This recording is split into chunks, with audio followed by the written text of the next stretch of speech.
Sam Seder, where every day's Casual Friday.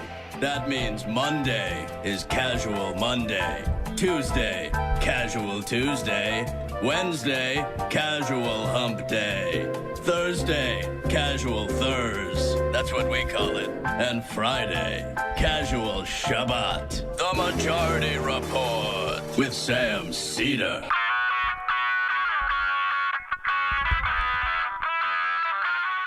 It is Friday, April 23rd, 2021. My name is Sam Seder. This is the 5-time award-winning Majority Report. We are broadcasting live steps from the industrially ravaged Gowanus Canal in the heartland of America, downtown Brooklyn, USA. On the program today, writer from the New Republic, Osita Nwanevu, and then just guy who apparently is still in his apartment, Andy Kindler, will be joining us.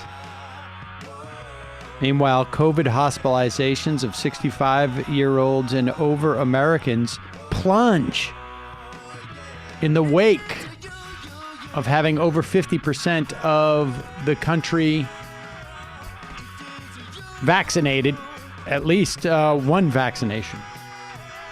Meanwhile, unions warn the Senate Democrats better pass the PRO Act or else.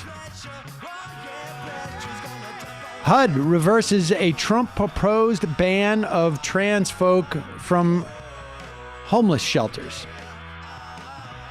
New York City sues major oil companies over their climate change deception.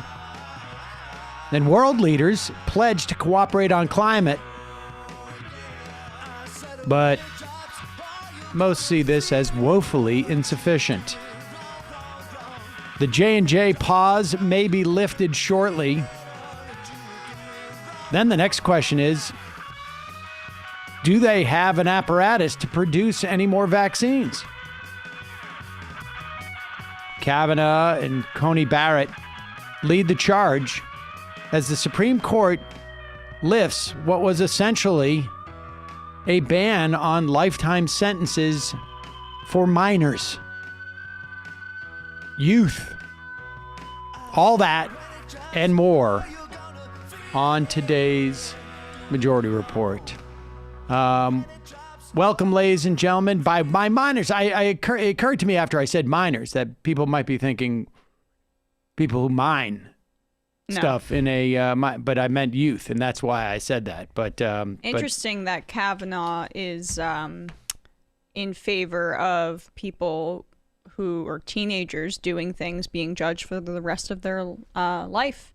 That's right. It seems like that was the exact opposite argument he was making in his confirmation hearings. Well, he boofed one and asked the moms and came to a different conclusion. There you go. And to be fair, much of his commentary was one thing for thee, but not for, or one thing for ye, but not for thee, or me, or whatever. Well, I thought most of his commentary was calendar based, but I guess these minors who were sentenced to life, potentially, they didn't.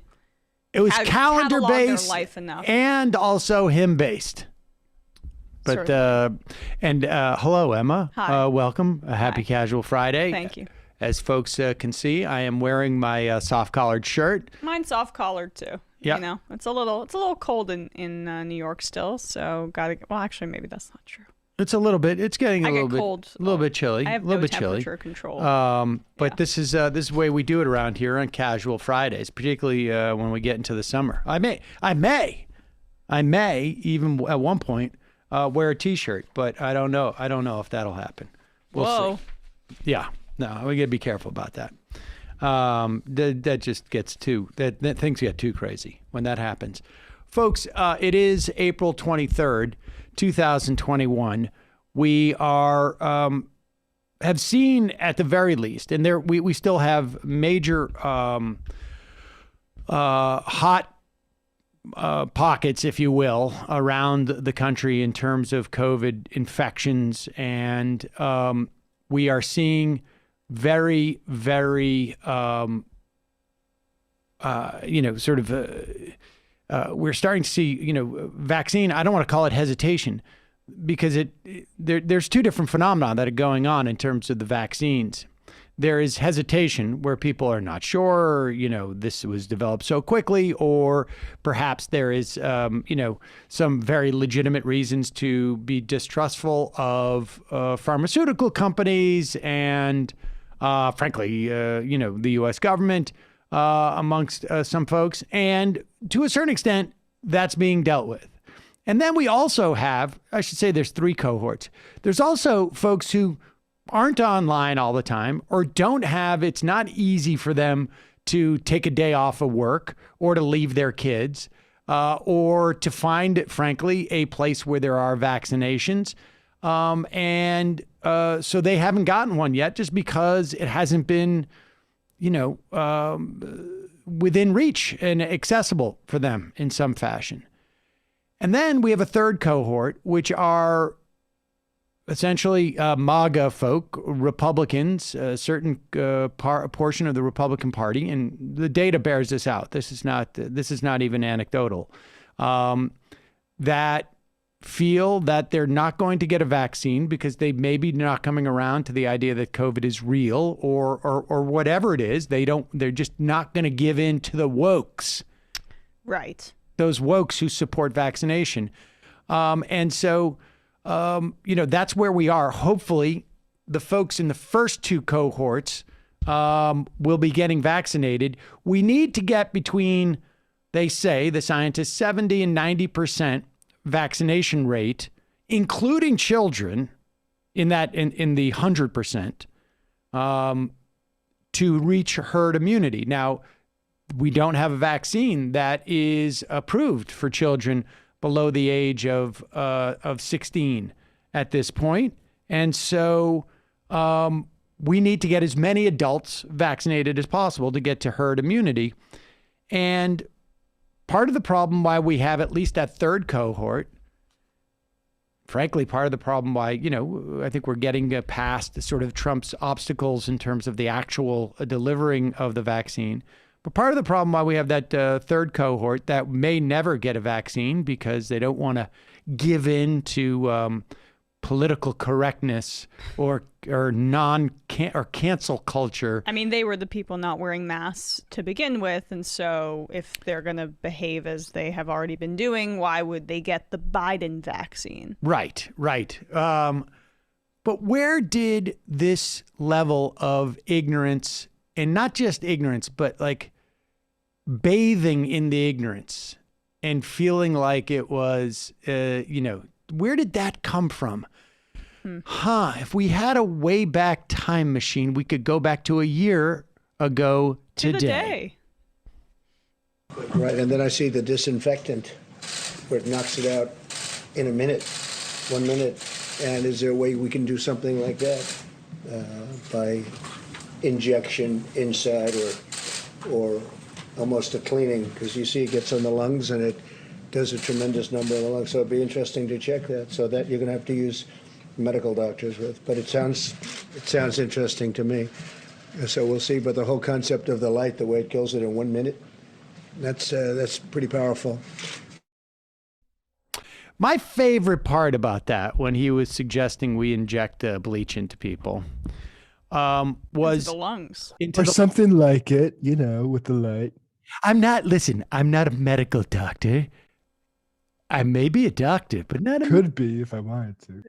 I'm not married to the bleach. I'm not married to it. I'm just throwing it out there, but I want everyone to see that it was my idea. Because if it does work out, then I'm the guy who gets the credit. So, I don't know. Throw it out there. Just spitballing. Spitballing. The bleach inside the lungs. I mean, it could be. I don't know. I just want to make sure that if it turns out it's something that works, I want to get... Well, he keeps turning to Deborah Birx for validation. Remember, they zoomed in on her face? Exactly. As if she would provide some sort of validation for this wild, guesswork. Yeah. Well, she's just sort of sitting there like stone-faced and really probably questioning her having a life panic choices. attack internally, yeah. But there it is, folks. Hope everyone remembers that, because that was was some dark times. It was a moment of, it was a one moment where I was just sort of impressed. Like, this guy is so convinced that he's like, I want credit for it because no one else has said that. I was going to say it behind closed doors, but then I realized I'm going to want credit for the Trump bleach treatment. And he has no concept of, I guess, the weight of his words in that situation. Or maybe he does. But it was both dark and just the immense humor of Trump. I mean, sometimes, yes, all of his actions were abhorrent.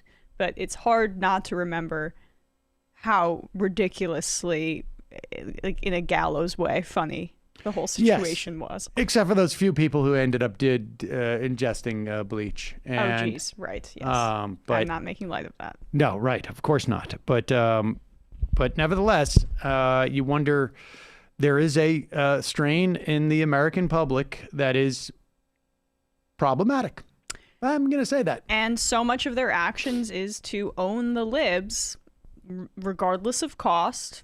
And owning the libs can be this amorphous thing. And I feel like that's exactly, you hit the nail on the head. I mean, I think that's a lot of what we're seeing with that cohort of vaccine, that tranche of vaccine hesitancy. Indeed. All right. Well, we're going to take a quick break. When we come back, we're going to be talking to New Republic writer Osita Nwanevu. And we'll be right back after this.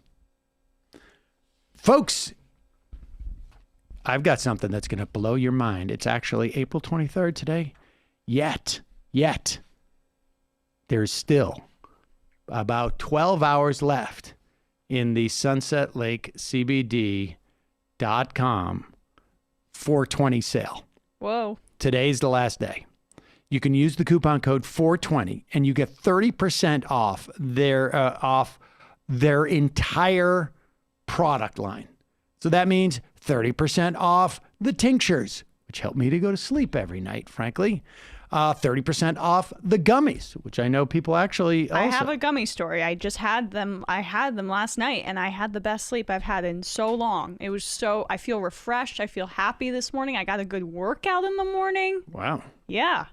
I can't, that's my problem, is that I can't have just, the gummy and the chocolate fudge are delicious, and but I can't, because if I have one, then I'm going to have like too many, and then it's going to be a mess. But they have hemp flour as well, chocolate fudge, like I said. They have a salve with arnica and CBD. They have CBD infused coffee. Just got a bunch of Kenyan coffee. That's they switch depending on what they've been able to purchase at any given point. Matt is a big fan of their smalls, and I like occasionally I'll smoke a pre-roll. Use code 420 for 30% off all of it. And now they also have what they call CBD Dog Biscuits. I'm a little bit flexible on the dog. What you call our snacks. I'm not bringing them into work and eating them as snacks. But I mean, when I'm very well behaved, I give myself one. They've blended their CBD oil with 3 simple ingredients: peanut butter, pumpkin, and oat flour to create delicious biscuits designed to comfort your 4-legged friend, or, those folks who are a little idiosyncratic and occasionally will just can't help but be wondering what like a peanut butter, pumpkin, oat flour dog biscuit tastes like. The treats have 5 milligrams of CBD. There's no artificial flavorings or sweeteners. Check that out. All of this. Use the code 420 for 30% off. Do it now, folks, because tomorrow you got to go back to Left is Best and get 20% off. So check that out. And just a reminder, it's your support that makes this show possible. You can become a member by going to jointhemajorityreport.com. When you do, you support the free show and you get extra content in the fun half. All right. I want to welcome back to the program writer with the New Republic, Osita Nwanevu. Do we have him? Oh, there he is. Osita, welcome back. Thanks for joining us. I'm here with Emma Vigeland. Hey, how are you? Good. Obviously, the big story this week was the conviction of Derek Chauvin on all 3 counts. Give me your broad take on what we saw this week. Yeah, well, obviously the jury reached the correct decision, the ethically right decision, but also I think the well-justified legally decision, and that was a great moment for people. I understand all of the emotional reactions we saw and heard, both in the city and around the country. Um, at the same time, though, I think it's obviously important to understand that this is one cop being held accountable. There's still a much larger system of inequities at work within policing in the United States. And I just think it's important for people not to assume that, this means everything is right and just, and the system isn't as bad as people have been saying it is. It obviously is. And I think you see after the verdict, a lot of Democrats coming out and sort of saying a lot of very strange things about what the verdict meant symbolically. And I think people are right to sort of jump on that and critique that and sort of push back on the notion that the Democrats still have work to do on improving the justice system.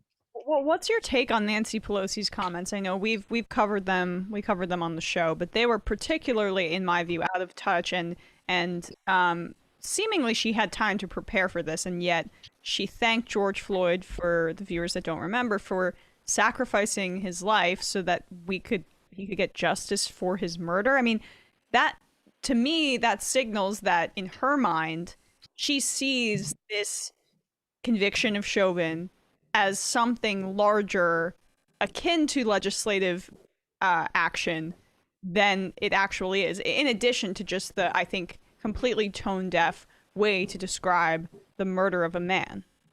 Yeah, and she wasn't alone in that. I mean, Jacob Frey, I think, made a very similar statement after the verdict, saying, in effect, well, the city's better off for George Floyd having died because now we understand how unjust things are and there's been this moment of justice.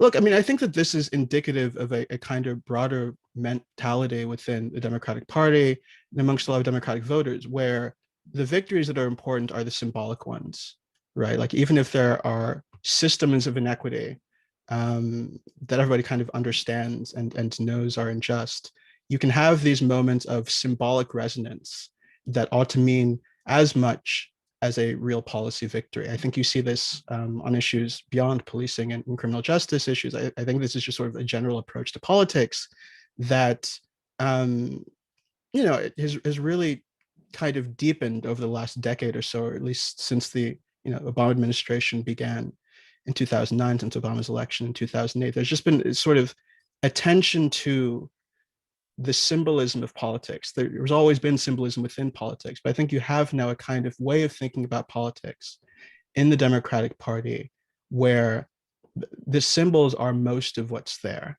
and that view of politics sits in real tension with obviously a rising crop of progressives, a rising left that is pushing the president now on substantive policy issues and asking for meaningful concessions and not just these kinds of fables where the death of one man can stand in place of broader reforms. And it's important to say that this isn't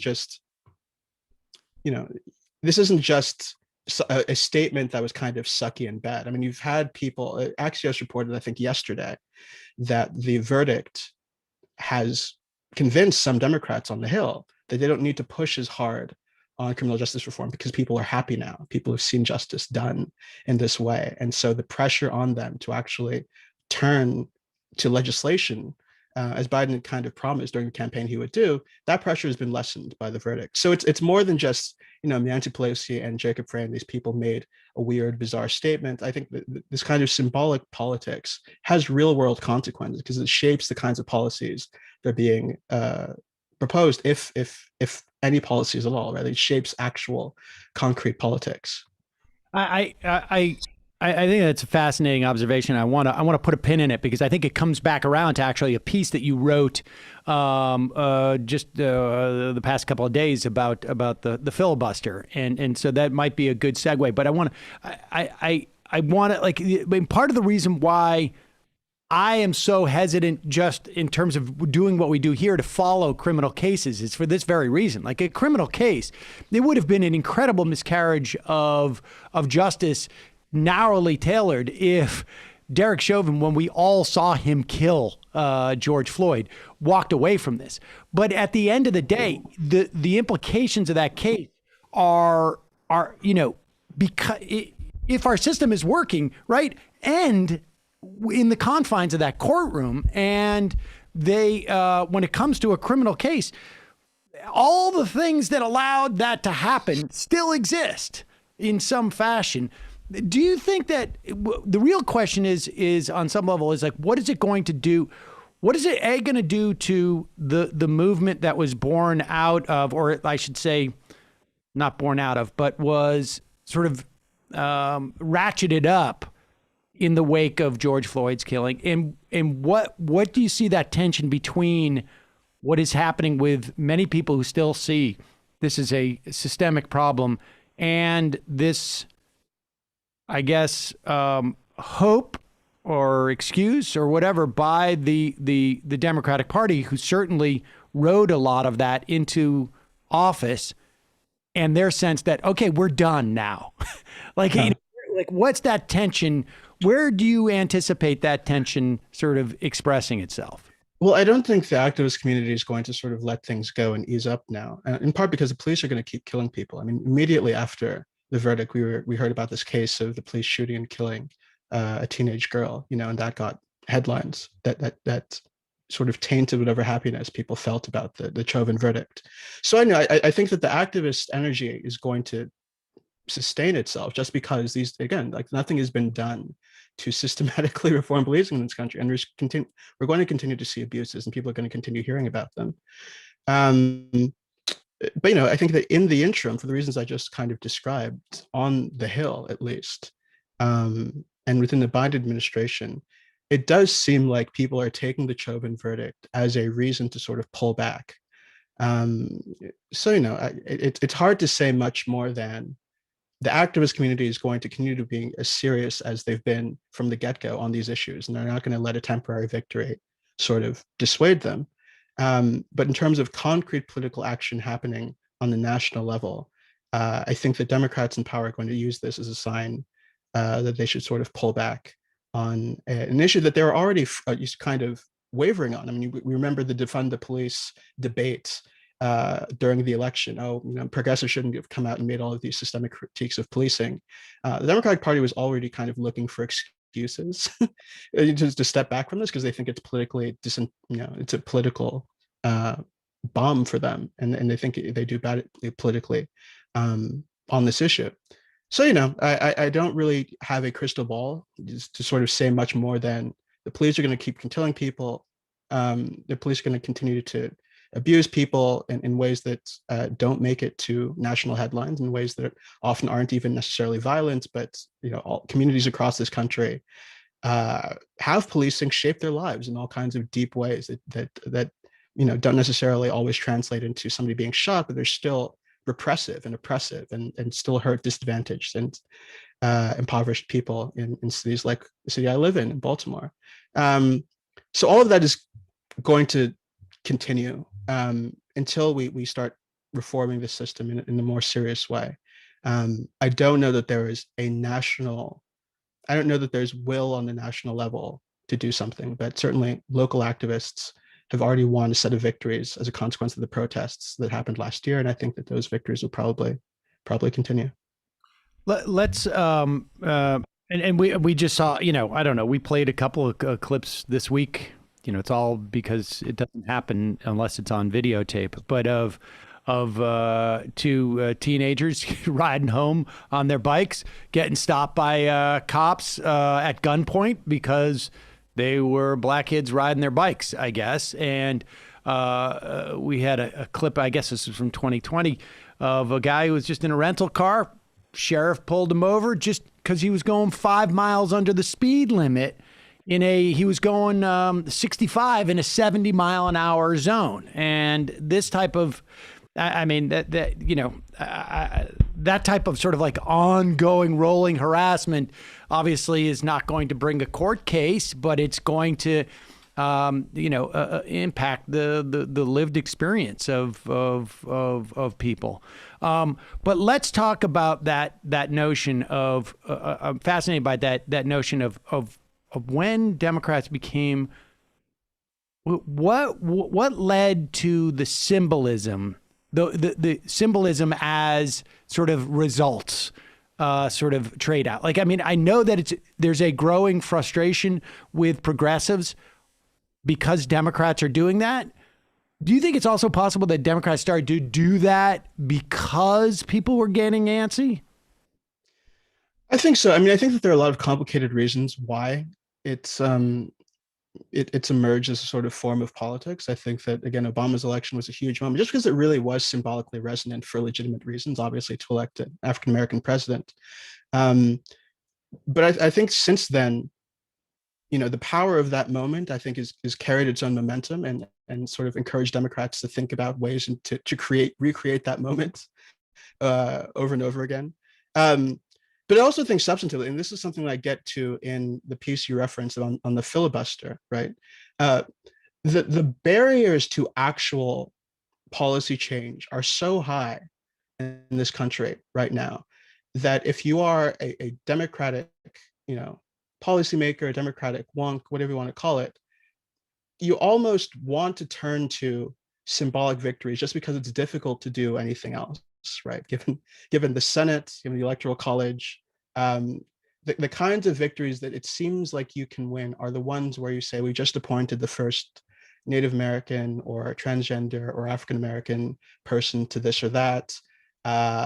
This kind of, George Floyd's death, actually, in a way, if you think about it, is actually good because it showed us how justice can work in these specific occasions. That is the kind of politics you turn to, I think, partially because the actual mechanisms for doing anything more are constrained, and they're constrained not just by the institutions that I've talked about, like the Senate and National College, but they're contained by the way our economy is structured, right? We have these big, powerful actors that can shut down politics when it doesn't suit them. They can kill efforts to regulate them. They've suppressed unions, obviously. We saw what just happened in Bessemer. So we're at a moment in time where it doesn't actually seem like the basic mechanisms of democracy are truly operative, right? And it doesn't actually seem like people can use formal channels to reliably produce positive change. And so then what do you start offering to people? You start offering them people a kind of spirituality, a kind of cultural politics. And I think that partially explains why we're in the place we're in. The I don't know if it's the irony of that is that on some level, that's where the conservative movement has been, it seems to me, over the past 20 years. I mean, we're just joking about, I'm not going to take the vaccine to own the libs. This strain of conservatism, the movement conservatism that really started to that I guess Gingrich maybe was the vanguard of, but we saw through the aughts where politics are downstream from culture, where all of this type of representation. I mean, I've got an op-ed here about Disney, that Disney allowing their employees some measure of freedom and is like ruining Disney. And he just sort of full disclosure, I happen to be a conservative Christian type of thing. But it feels almost like the Democrats have, no doubt moved into that because things have been such a roadblock, but it feels like that's becoming the terrain of politics in a much bigger way, that the Democrats are not alone in heading into that sort of, symbolism as a function of politics, cultural politics moving to the fore. And it's as if the conservatives were able to block actual real change by pulling everybody into that arena. Yeah, I think you're right that the conservatives are doing kind of the same thing, but I think that they're doing it for different reasons. I think the Democrats are moving to cultural politics and symbolism because substantive progress in achieving their policy goals has been so hard. I think Republicans are doing it because they've won the substantive policy battles over the last 40 years, right? We've constrained government. We've cut down the welfare state down to its bare minimum size. Biden is getting all of this credit now for sort of incrementally putting things back together again a little bit. But look, like Republicans, conservatives, and moderate Democrats substantially crushed the welfare state. They deregulated a ton. Corporations are more powerful than they've ever been. Conservatives have appointed all of these justices to the judiciary, So like most of the Republicans' policy agenda is kind of done. I mean, this is why Republicans under Trump in Congress didn't pass anything really, but an additional tax cuts and appointing more justices. And there were things that Mitch McConnell and Republican candidates told their voters that they wanted to do. But it seems to me that the remaining parts of the Republican policy agenda are things that if they actually did them would produce a huge political backlash. Things like actually doing the kind of national restriction of abortion rights, deregulating guns even more. Like everything that's left is kind of crazy stuff. They can't, getting rid of Medicare, Social Security, like all of that is dangerous territory. It's stuff that you can sort of talk about in your meetings with the Chamber of Commerce, and it's stuff that you can sort of say in a primary campaign. If you actually did it, I think the Republican Party would be in real trouble, right? So what's safer ground for them? They're trying to cancel Dr. Seuss. They're trying to cancel Goofy at Disney World. This is what politics becomes when everything you've ever wanted has actually been done, really, and everything else that's sort of left is too hot to touch, right? So that to me is why they're now turning to a kind of cultural politics. I think it's just the absence of a remaining policy agenda for them. But I still remember like Bill Frist 15, 16 years ago, diagnosing Terry Schiavo from the floor of the Senate, saying like, as far as I can tell from the videotape, she is, she's still, she's not in a vegetative state, or et cetera, et cetera. I mean, they've been ongoing. Now, maybe they never had any policies beyond, cutting taxes. They certainly have achieved, I think we're at the lowest tax rates we have been probably close to 100 years at this point. 20, maybe 80 years. Maybe they just don't have an agenda beyond that after the deregulation and et cetera, et cetera. I mean, it is, and this does dovetail in with what you're saying about the filibuster. But before we get to that as well, is it your sense that Biden is like, if we had talked 2 months ago, maybe we did actually, but if we had talked 2 or 3 months ago, I think we would have been like, it feels like Biden's headed in, like like Democrats are being particularly aggressive and they have a lot of momentum, it feels like, and they're busting through the doors. And now it feels like, despite the fact that Biden's polling numbers were great and et cetera, there has been a pullback. Not just because of the filibuster and because of Manchin and Sinema and Kelly, but even in the Biden administration. I mean, you see it with the refugees. Like the slightest road bump has like just completely derailed their confidence, it feels like. I think so. There's stuff there's writing going around saying like, oh, progressives were wrong about Biden, and this is actually like a really progressive presidency, and they should have given Biden more credit for how much he was willing to do, and so on. I mean, I went through the campaign last year thinking to myself, well, obviously, a Biden presidency is going to be an improvement on the Obama administration in certain ways. Obviously, the entire Democratic Party has been truly affected by, the Bernie Sanders campaign and the desire for more progressive policies that it exposed. So it's not a surprise to me that Biden would have a COVID rescue bill, that was pretty good, that he'd have an infrastructure bill that would invest heavily in things that are important to invest in. None of that is actually surprising to me. But I think that people who spent these last 100 days or so, it hasn't been 100 days yet, but the last couple of months saying all of that stuff should have anticipated that wasn't how the whole administration was going to go, and that there would be certain roadblocks and humps and things that the administration would not be willing to do, and that the administration was going to be more cautious than those initial policy proposals made it seem. I think the refugee situation is a perfect example of that. I mean, it does seem like it was a decision that they had initially made purely for political reasons. They didn't want to be seen as overly pro-immigration. right? Given what was happening at the border, given, again, these anxieties that people had coming out of the November's election about some of these issues. But I think even beyond the refugee situation, even when you're talking about things like the infrastructure bill and the COVID relief package and how great they were, you have people like Jared Bernstein, who's on the White House Council of Economic Advisors, saying, well, look, yeah, it was important to get all of that stuff out the door, but from here on out, most things are going to require pay-fors, right? And they just put out this plan to boost taxes a bit. But the big investments that we really need to make as a country on issues like climate change, on truly rebuilding the welfare state, all of that is going to be very expensive, and it's not always going to be stuff that you can just sort of create pay-fors for. And to see the administration kind of limiting itself in that way already is very worrying.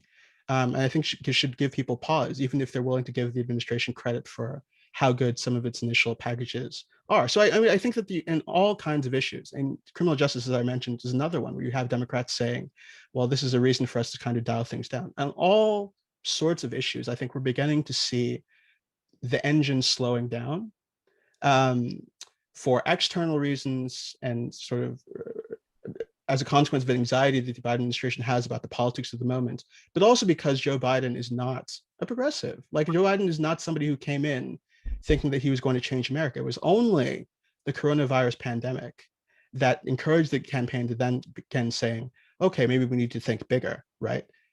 We're now in a place, thankfully, where pandemic seems to be kind of winding down. We're making good progress. Fingers crossed, knock on wood, and all of that kind of stuff. But we seem to be at a point where the pandemic is not going to be the thing that is driving policy anymore. And so the question then becomes, what is Joe Biden in and of himself actually, what does he actually want, right? It returned to the Joe Biden, I think, of the early primary last year, who was a cautious, kind of moderate, moving in the right direction in certain places, but does not fundamentally believe, as he told people during the campaign, does not think that things need to fundamentally change, right? And that's going to be a mindset that defines what the administration is doing more and more.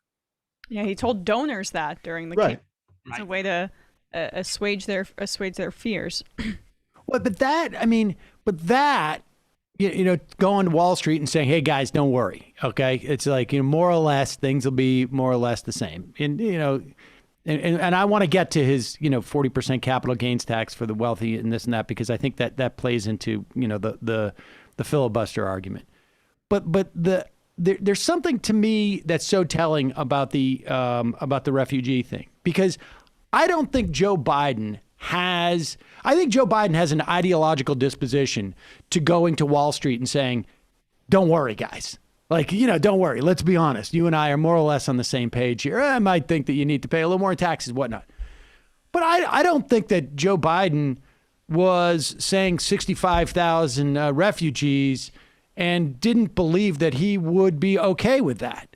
What scares me is that even with 60% approval rating or 63% approval rating, where if somebody had said to Joe Biden, 6 months ago, 8 months ago, you're going to be president, and 3 months in, after 100 days, you're still going to have 60, 70% approval rating on some of these things, you would have been like, you got to be kidding me. No way. That's not possible. And yet, even with all of that, all it took was ABC to go down to the border and meet the press to say, there's a crisis.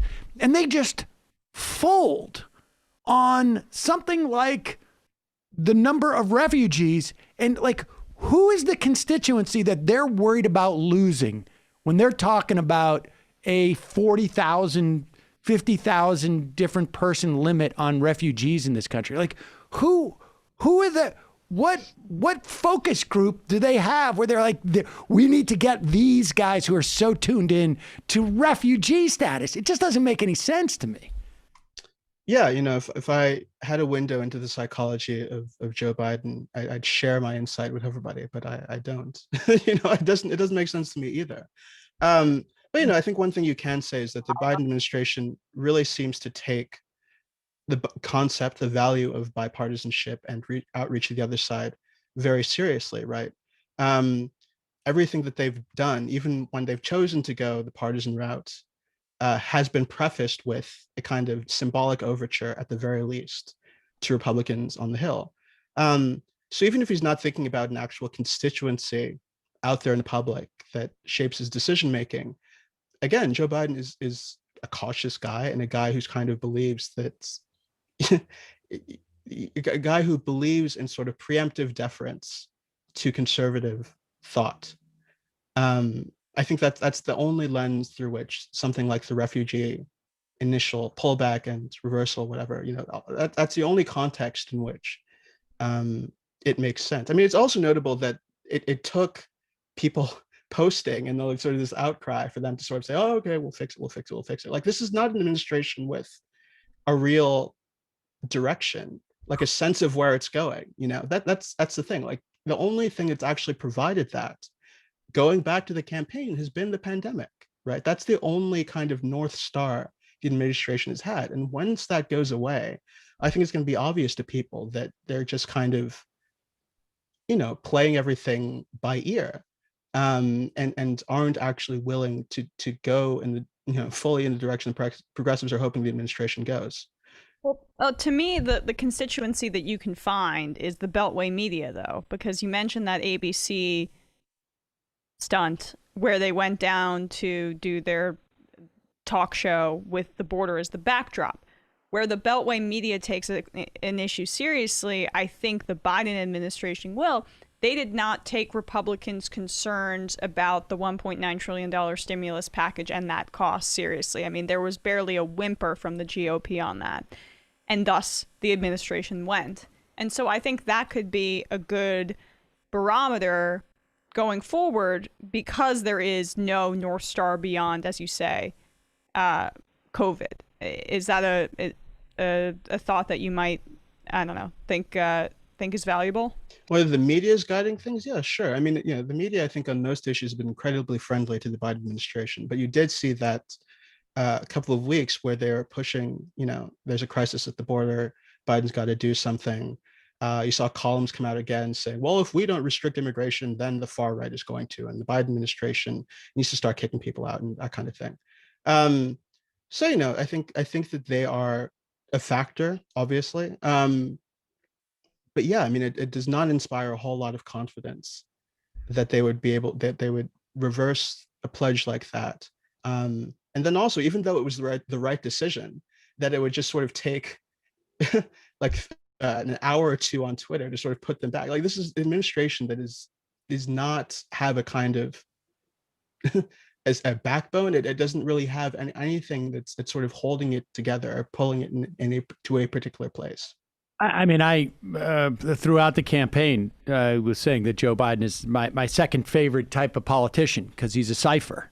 And I think that how quickly he backed off or it hasn't been sufficient in terms of going back up to 65,000. Right. But I think that you're absolutely right. There is no, I don't want to say it's quite rudderless yet, but there's no wind blowing. And so their flags are just sort of furling and looking to catch some type of wind to push them in some direction. Do you think that, I mean, I think that's different from what, like Joe Manchin, who specifically doesn't want to deal with certain things.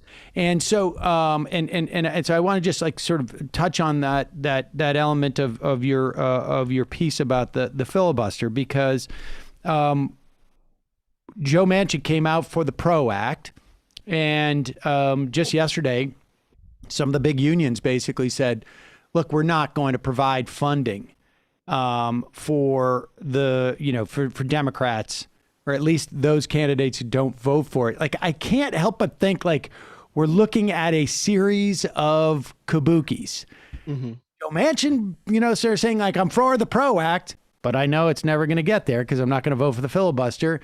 The union saying we're not going to fund you unless you sign on to co-sponsor this. And Kelly and Sinema and Warner may end up signing to co-sponsor it, but they'll bring it to the floor. But if there's no filibuster reform, again, yeah. And so the unions won't actually have to carry through on their threat. I mean, there is just a sort of feeling of like, as long as we all articulate that we want this, that's enough to win in the next election, as opposed to actually doing it. Yeah. I mean, it's all a big kind of charade, you know. I've adopted, you know, this view of a lot of American politics, where it is just sort of like, it's kind of theater from top to bottom. And you can think about it in terms of, you know, in 2020 election, I went out to vote for Joe Biden in Baltimore, Maryland, fully cognizant that it didn't matter, right? Like, this is a symbolic move. Maryland's vote doesn't count, etc. And that's true of most people who participate in American democracy, right? There are only a couple of states where that vote is actually capable of making a real difference. So on that level, it's kind of a sham, right? When it comes to actually passing legislation, as I point to in, you know, the piece you're talking about, we have a situation where any majority short of 60 votes cannot really do anything unless it's willing to get rid of the filibuster. There are things you can do through reconciliation, but that's not most kinds of bills. There are strict rules about what can and can't happen. If you're not willing to overrule the parliamentarian, those rules are going to stand, you know? And so we end up in these situations, Congress after Congress after Congress, really on both sides of the aisle, as I point out in my piece, where all of the promises that are made don't actually come to pass. And the answer from party leaders is, well, next time around, we're going to win even more seats. And all it's going to take is, you know, we're going to go and unseat Mitch McConnell in Kentucky, and you need to donate all this money because that's what's going to take to actually pass this or that. And it's all nonsense. Like, it's all of it is nonsense unless there's an actual strategy for winning 60 votes, which nobody actually has because it's impossible now, given the way that partisan polarization is borne out. And so it's all nonsense unless you are actively willing to get rid of the filibuster. That is the central issue of federal policymaking in this country, whether or not the filibuster stands. And as long as it does, the promises that candidates make to voters can't really be relied upon in any kind of way if they're not talking about fiscal policy that can pass through reconciliation. So, you know, like it's several layers of theater stacked on top of each other. That is how I describe American democracy at this point. There's no real consistent relationship between the outcome of an election and how much policy gets passed. And there are politicians, even when they're the majority, who prefer things that way. Joe Manchin doesn't want to take a whole lot of difficult votes, you know, on the progressive agenda. You know, I don't think he wants to vote on the PRO Act, actually. But it's good enough for him and good enough for a lot of his voters to say, well, you know, I support the PRO Act. I'm a co-sponsor. I think this is a really good idea. Unions are very important, and blah, blah, blah. While at the same time meeting with the National Restaurant Association, as he did earlier this week, and telling them, well, I think you know, your power as companies is very important, and it's important we don't burden you with things like the minimum wage and so on. Like, you can talk out of both sides of its mouth on this issue because of the filibuster, and that's just how Congress works now. You know, it's interesting because when there was talk of getting rid of the filibuster back in the aughts, the idea was you could drop it down to 55 as opposed to 60. And all that's going to happen is you're going to change the cohort of people who are going to rush to be the fulcrum there, right? Yeah. You're going to give them more power. Because it's at 50, it's and maybe because of Manchin is who he is, and Sinema who is like I feel like Joe Lieberman would have loved to be that 50th vote. But Joe Manchin, I think, is terrified of being that 50th vote. Yeah. And I think that is what is happening. And maybe, you know, maybe this well, I mean, just to interject, like Lieberman would have loved to be the 50th firewall vote. Joe Manchin wants to use that to leverage his posture as being the guy in the middle ground, which I think is very different. No, I think the opposite. I think like Lieberman wanted to be there because he wanted to be the guy to make or break. But I think Manchin is not the guy who wants to make or break. He wants to maintain his brand. But that is the brand. But Manchin doesn't want to be in the position of actually having to take that vote. Yeah. And Lieberman would have, because he would have wielded it like a sword. Right. But Manchin is afraid. He's the guy in the, you know, who's playing, left field and going like, please don't hit it to me. I just want to be out here. I like wearing the uniform, and I like, coming out and hanging out, but I don't want to, because you pop it up to me, I'm going to drop the ball. He's afraid of taking these votes, I think, is what it is.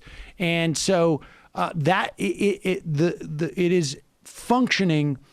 The filibuster is now functioning as a way to protect him and obscure, of course, what the parties believe in. I mean, that's a relatively recent phenomena, I think, where and the only thing I could say, and maybe I fall prey to this problem of symbolism, is that could be a good sign that at least a guy like Joe Manchin's on his heels, as opposed to Joe Lieberman, who would have been like really excited to screw over the Democratic Party.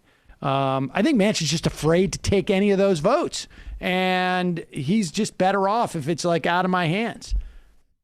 Yeah, I think so. So, it's not a good place to, ideally you want you want an institution where bills that move from the House are actually coming up for votes, and you actually have a Democratic outcome. But so much of it depends, again, on the kind of psychology of Joe Manchin and Kyrsten Sinema that is inscrutable to me. I think it's a matter of guessing what their motivations are. But hopefully at a certain point, there's a critical mass on at least one of these bills that forces a moment of truth. Again, we're in a kind of rudderless place where Democrats are just kind of, okay, we'll do all this reconciliation and punt on every other part of the agenda, right? And sort of wait to see what Republicans are going to do. I think that, so one example of this was the Asian American hate crimes bill. I think it was last week that came into the Senate, and Political reported, well, this is going to be a big first test for Republicans on the filibuster, and Democrats are hoping that Republicans filibuster, and that'll produce the kind of outrage about the filibuster that's going to motivate change. Well, Republicans just sort of said, okay, well, we'll amend this and pass it, right? So it's just this kind of deferential, reactive posture that's governing what's happening in Congress right now. And at certain points, they're going to run out of reconciliation bills. And one bill is going to be the moment of truth where we actually decide whether or not we're going to keep this thing. And, I hope that moment comes relatively soon.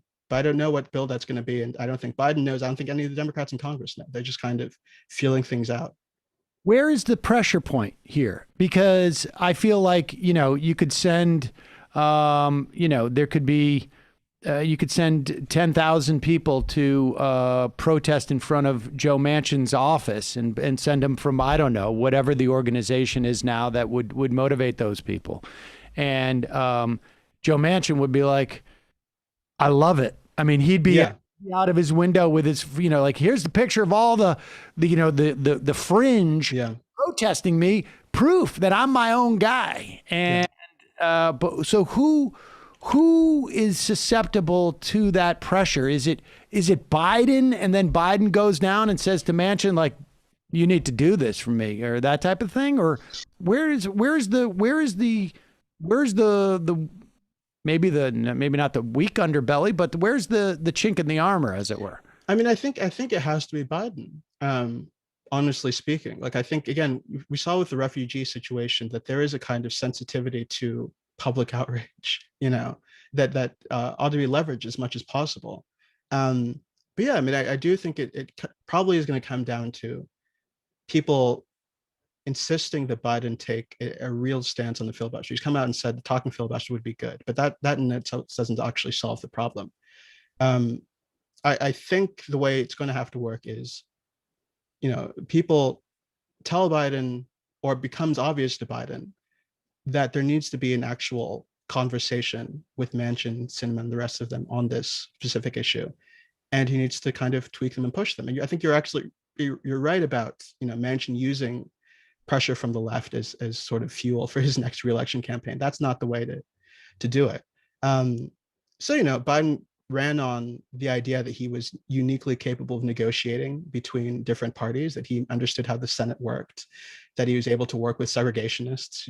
I think if all of that was true, and I think that all of it was kind of oversold, but like, if all of that was true, well, now is the time to actually use those skills to move your agenda, right? I saw yesterday that the Democrats are hoping to bring in Joe Lieberman actually on statehood. They think that him coming back to the Senate and talking to people about is the thing that's gonna move that issue. The person they should be bringing in is the president of the United States, right? The president should be going in and telling people that they have to pass statehood and get rid of the filibuster. That's his role. Joe Lieberman is not going to do it. So, I think that's ultimately we have to kind of hope for. I think public pressure. Some senators, I think, are going to be more susceptible to pressure from the left than Manchin is. I think in Arizona, it's a different kind of state than West Virginia is. So I think Sinema is more vulnerable in that kind of way. But, ultimately, I think the channel is going to be the public expressing itself to Biden, the president, who then has to go to Congress and make things work. If anything's going to happen, that's the way it's going to happen. All I can think of is like, what are they going to give Lieberman? What is he going to get? Like, I mean, I can't even begin to express it. But I thought Osita was joking at first. That's no, absolutely. It's reported it happened. I meant to bring it up, but I couldn't actually get the words out of my mouth. Osita Nwanevu, thank you so much for your time today. Really appreciate it. We're going to link to your pieces at the New Republic. Great stuff. Thank you so much. Thank you. Thanks for having me. All right, folks, we're going to take a quick break. I'm going to bash your head against the wall. I'm going to do something to just get the idea of Joe Lieberman out of my head. Right. And stick a thumbtack in your hand. That's exactly what it is. Something. Right. We'll be right Something back else. as I light a match under my hand. We'll be right back.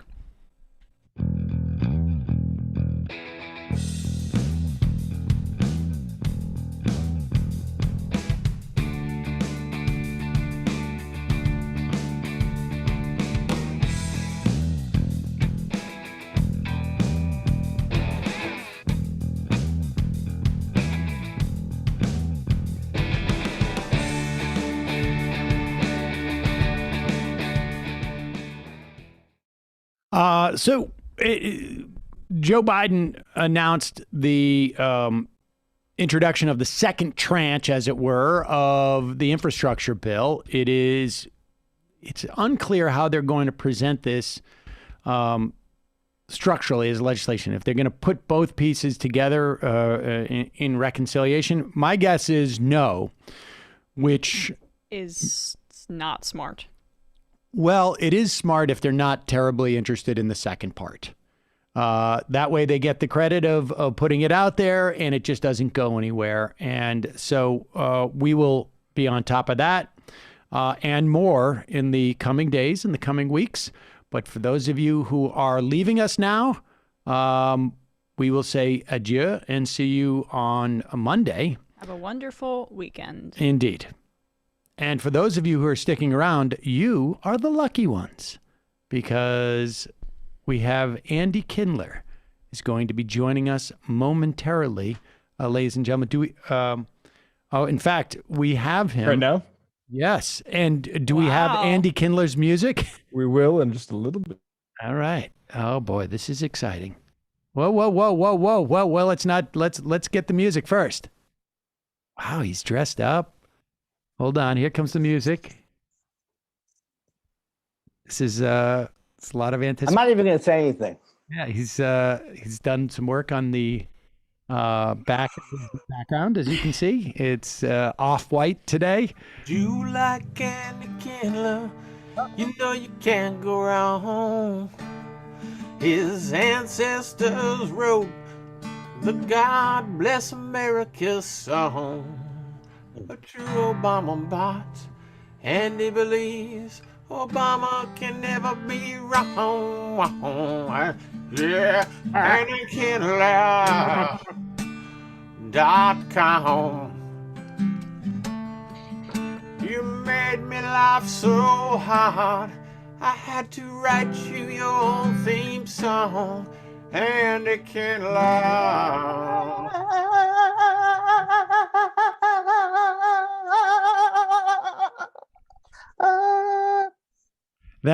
That of course, was the intro song to Andy Kindler by Jimmy Reefer Cake.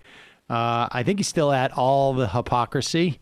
It's the greatest song ever written, and people thought that I would bothers me. Any song that mentions me and Jew in it, to me, I want a copy of that. Let's be honest, Andy. Any song that mentions you, period, you're done. Like, right? I mean, come Yes. on. Of course. Yeah. Hitler had written a very funny parody song about me, and I didn't like him. I don't agree with Hitler, regardless of your feelings about Hitler. The song The song was a very funny parody song. Emma's here with us. Hi, Emma. Hi, Andy. Andy, how have you been? Oh man, I think I've been well. I mean, I have nothing to complain. Haven't left the house. I won't be leaving the house. One vaccine in, one Moderna in. Oh, and when do you do for the second? Monday. That's April 26th. But they think I'm 90 years old and from Peru. what? I'm 64, Sam. 64. Why did it take you so long to get it? Why did it take me so long to get anything going with my career and then it ended so fast? Oh, I'm sorry. That was a different story. That's a different feeling. What happened? Were you just like you weren't going to leave the house, or did you get? I haven't left the house. I have friends, even today. I don't know how I got it. I was on a cruise ship playing bowling with a group of people. I have made no mistakes. I've been nowhere. I haven't been in a restaurant. I don't shop for my own food because of my white privilege. I have people come bring my food. I don't talk to them. I don't look at them. I talk to them about classism for a couple of minutes, and then boom, I'm on to my You thing. don't tip them either. Through the door. What's that? You don't tip them either, right? No, actually, I do tip because I'm scared of being accused of being cheap because of the Judaism. Gotcha. Right. Well, I just thought that, your discussions of class were, enough for them, enough to sustain them. That was no, really. I'm people like tend to like me if they see me quick. Yeah. No, I think a little bit of Andy goes a long way. Now, Andy, let me ask you this. First off, I want to just compliment you because you look like you're really put together. I see you it feels like you have a new shirt. It's not a new shirt. It's like it's a Jimmy O shirt. Jimmy O. I bought this at Jimmy O. It's for short. It's for men 5'8" and under. I don't know what Jimmy O is. Where is that? I'm not getting any money for it. It's a short man's shop. Do you want me to say it a third time? It's a short men's shop. Why did Sam. you just get like boys' clothes? Why do you need? Unbelievable. You claim to be a liberal, but all of a sudden, when it comes to short people, have you heard the venom coming from the Majority Report about short people? That's what Ben Shapiro might have said if he had. Andy, how long after you get the first vaccine are you planning to go out and do one of these shows? I mean, I'm seeing like some of doing it right now. What do you think? No. I mean, go like. What is your plan? No plans ever. No plans. Virtual Kindler from now on. You're done. I'm 64 years old. What am I hawking myself for? What am I going to fly over to Omaha and because I've been vaccinated twice? Does that make sense to you? Omaha. I know there's shows going on in LA, outdoor shows. I will be at Union Hall when it's safe for me to be there and everyone has been tested. And also I have perfected my on-stage bubble. But once you get that second shot, it's. Oh, I am looking forward to it. I don't want to be in a plane though or anything crazy. COVID and be sick from it. Let's put it that way. I know. I'm looking forward to. I am very, very much looking forward to it. Don't you think I have an up-tempo feel to me? Ew, what's going on? I cut myself shaving here today. So you shaved and you got on this new old shirt of yours that I feel like I just never seen you wear plum. Why are you shaving all the way up here by your eye? That's the question. It's not how did I stop it? How did I put a styptic pencil right there? That's not the question. The question is how do you get up there? How do you get up there to begin with? I know. I'm asking you. No emotional problems. I'm still nervous about getting on the Majority Report. This is my last gig. If this goes south, I'm gonna be bleeding from here as I get ready to go on the 5. Are you going on the 5? Oh, I do go on the 5 because I'm good friends with Juan. Juan Williams? Yeah. Isn't he liberal over there? You know, I'm glad you brought up the 5 because we have some footage from Gutfeld. Unbelievable. This guy has been so. I have hated him longer than anybody, I think, in the biz.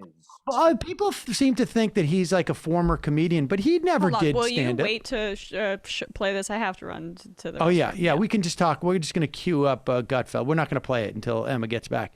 But people I'll talk slow. people seem to think that he was a former stand-up, but he never did stand-up, right? He never did stand up. Maxim. I have people who say that he, at one point with the Maxim days, he had a sense of I do not believe that he ever was funny. He's incapable of being funny. He might be the worst. He is worse than Hitler. Now, I don't know if that's me. I'm guilty of hyperbole. I'm not calling him a Nazi. I'm saying he's worse than a Nazi. He is. Because they were funnier. Goebbels at least had an appreciation for modern art. Right. You know what I'm saying? Yes.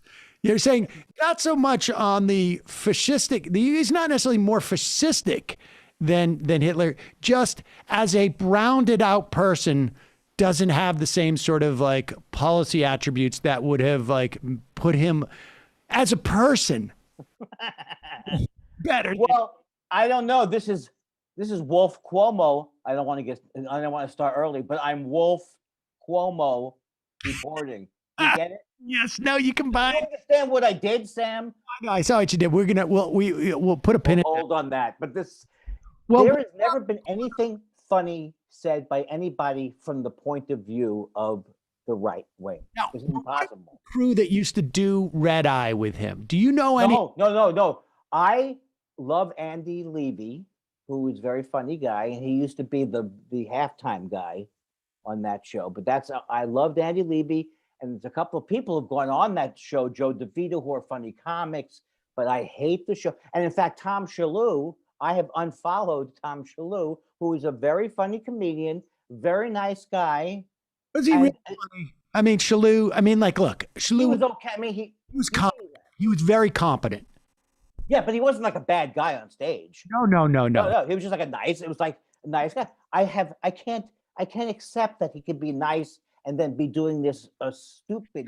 Shalhoub is interesting. Yeah. We're actually going to watch a clip of him because I've known Shalhoub for since the early 90s. I mean, when I first came down to New York, I probably met Shalhoub because I think we were probably starting our careers at similar points, maybe. Shalhoub always struck me as a guy like Jim Gaffigan without the edge.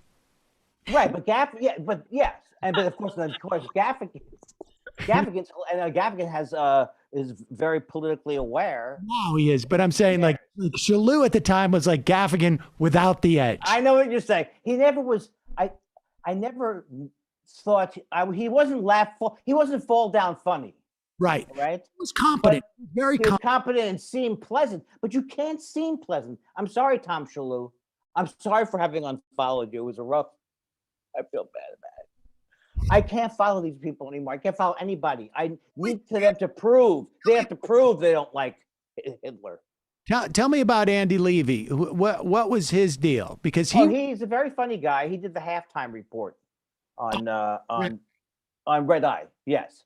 And so was he, because it doesn't appear that he's associated with this show. No, he's not. He's not associated with Fox or anybody yet. Gutfeld was advertising for comedy writers. Oh, I know.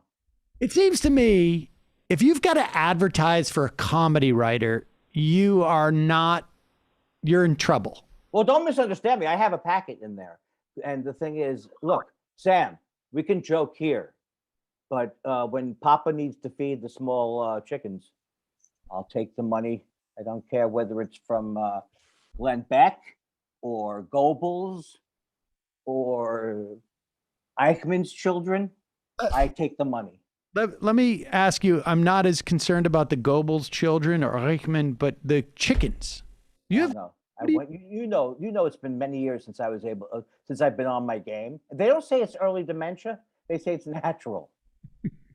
Okay. No, I'm off my game, but thank God you still you still have me on. Why is this character? I'm so sick of doing this self-deprecating character. I'm so incredibly popular. It doesn't work. It's like Jon Stewart talking about, hey, I'm doing my little cable show. I used to hate when he did that. I'm sorry. He used to bug me with that.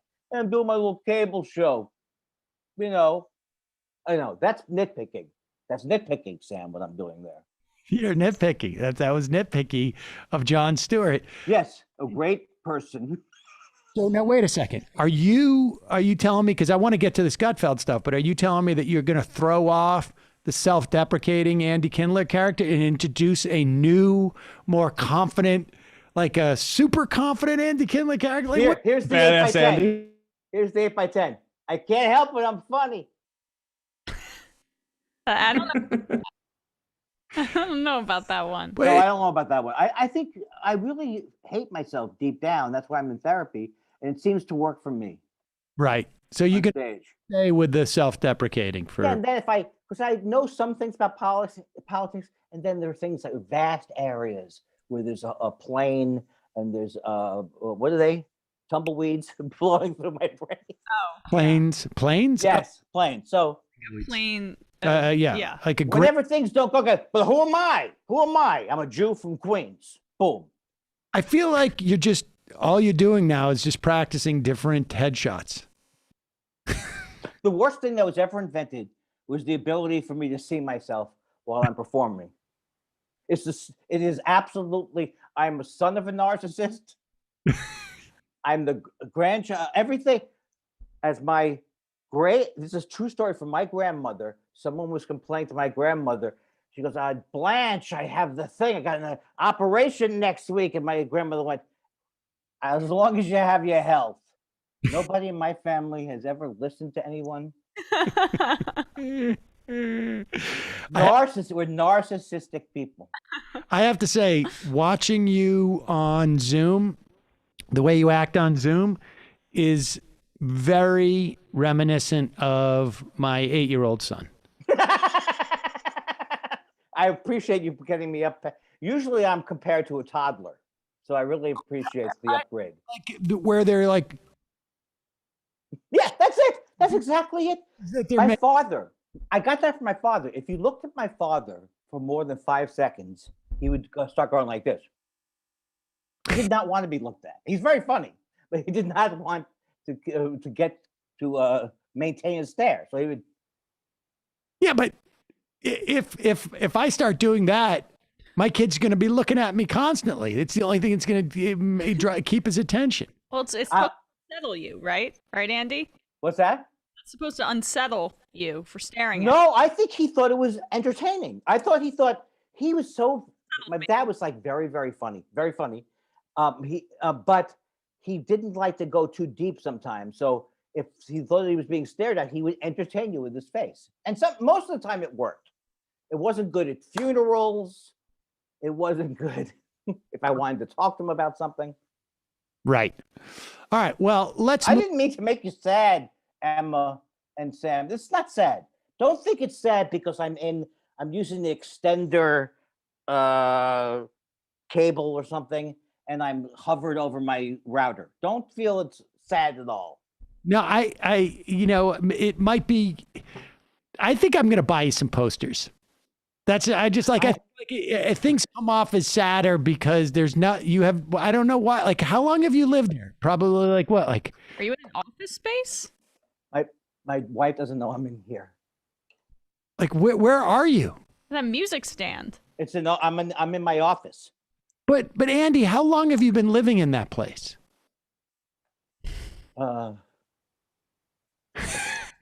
Actually, I gotta say, it makes the mood better. Why do you gotta have a music stand? You playing the flute? Because I do voiceovers or something like that. Oh, have you been doing Bob's? I've been doing, this I bought it. I got Comedy Central bought this for me once in lieu of. Wait. Are you kidding me? Did you get your $500,000 check? Wait a second. Have you been recording Bob's? I'm doing the movie eventually, but I did. I have done a couple of ADRs. I don't want to get too technical with the ADRs and the Have you been doing more episodes? Not a lot, Sam. Why do you look like you're going to punch me? Well, I just want to know, like, who's got the inside track to the Bob Jimmy Pesto's was shut down, and What happened? I can't Google. I Googled Jay Johnston. Nothing. It doesn't come up. It's one of the saddest things that's ever happened. Well, not really. How well did I know Jay Johnston? Is the question. obviously, I thought he was hilarious. obviously not that much. He was a sweet person. Hey, let me put this out there, Andy, and I'm not saying that you're obligated to assess this idea and then push it to the to Lauren and the others. But what do you think of this? Hey, Bob, I've shut down Jimmy Pesto's and I've decided to retire as health inspector and open Hugo's. So I will slide right in as your nemesis across the street. That's so good, isn't it? Because Hugo would take everything he learned about the restaurant business, yes, and apply it to Jimmy Pesto's. Yeah. And, I mean, and you didn't see Hugo on January 6th. You didn't see Hugo up by the Capitol. All right, listen. I think you should maybe pitch it. Okay, I will. All right. That looks great, incidentally. And next time, big screen TV. All right, let's do this. We've got Gutfeld. We've got to analyze this. Gutfeld Follies. Yeah, let's. This is the first clip we have of Gutfeld. This is the writers' room is hitting their stride. Oh. This was from what episode? This is from Thursday. Was this from last Thursday? No, I think this was Wednesday. Actually, I mislabeled it. Okay, this Wednesday. April 21st. April 21st. So the show Gutfeld has been on now for a couple of weeks, and you can see they are really things are starting to gel and click here. This is their famous all Trump news network bit. Oh, Hold on to your sides. Hold on to your sides because you're going to start to laugh. it's a callback too. They've been doing this a bunch of times. Oh yeah. News, but 4 years ago, they devoted 1,900 minutes to Trump, mostly to trash him, and they never let up. Even today, they can't stop talking about him. You're watching ATN, all Trump news, because everything else is boring by comparison. I'm Anderson Lemon with the headlines. Product placements could soon be edited into classic films. Scientists have developed the technology to insert ads or products in scenes, which could generate extra revenue for streaming services. It's all well and good until Donald Trump tries to put his name on Nakatomi Plaza, which would turn Die Hard, a fine piece of American cinema, into nothing but trash. Just like everything else Trump touches, it turns to trash. Except for trash. He touches trash and it turns into more trash. Made sense, right? Turning to news overseas, after 6 British football teams pulled out, the European Super League has been suspended. The exodus started with Chelsea and Man City, and other teams quickly followed. Must be nice to live on a continent where the biggest concern is a soccer game, while somewhere in Florida, President Trump is plotting a run in 2024. I mean, where are the world's priorities right now? Man City? Is that even a place? Is that something Trump came up with? Man City? More like mansplaining, Manchester misogynist City. And a new study finds that people who drink 3 to 5 cups of coffee a day have a better memory. The research does not explain why anyone would want a better memory after 4 years of Donald Trump. I mean, who the hell wants to remember that? Every memory I have since 2016 has Trump in it. How about I give you a study on drinking 3 to 5 cups of tequila every day? You know what happens then? You forget everything about Donald Trump, and it is beautiful, my friend. Yeah, that's what's up. Woo! I'm Anderson Lemon, all Trump news. Look at him. Look how happy he is. Yeah. So his writers laughed at the bit that they wrote, and so I heard some of the inside, like with Tom Snyder's A cameraman laughing. Andy and Sam, I wanted to ask you, as like you've been in a comedy. I don't want to call it courage, That's but not like comedy, but don't. Okay. right. But like when you see a performer, like you've probably known people who have had to just commit to things that are just horrible. I can't help but feel sorry for that woman when I see her try to get But through. it's shameful. There's no, unless I have a picture of her family starving and that they would have starved had she not taken this gig. It's a shameful thing to be associated with. She's an actress, and who has no political. No, well, but my point is this: is that like just from an artistic standpoint, put aside the how people. Oh, she did a great job. No. My point is that she's an actress, not a comedian. Because I mean, right? Like a comedian would have a problem delivering those lines because they'd be like, is she actually an actress? She's not. This is speculation on my part, but and Andy, back me up on this. A comedian. The reason why comedians have trouble with acting is that they actually assess whether the lines are funny or not. Yes. And they can't do it if they don't think it's funny. But an actor will do it and doesn't. There is no bad roles for an actor, right? They just. I guess so, but the thing is, there's literally. I swear to God, Sam, when I was watching this, I was very groggy this morning. I thought they were slamming Trump for a second. You know what I mean? And like, so because I was like, yeah, I agree with everything that they're saying. And I go, what's the angle on this? This show's turning on Trump. So I couldn't believe, but there's literally, you can't be funny from the right. You can't be funny from a power position. There's nothing funny about being in a power position. There's nothing funny about, and there's never been anybody funny from the right, ever.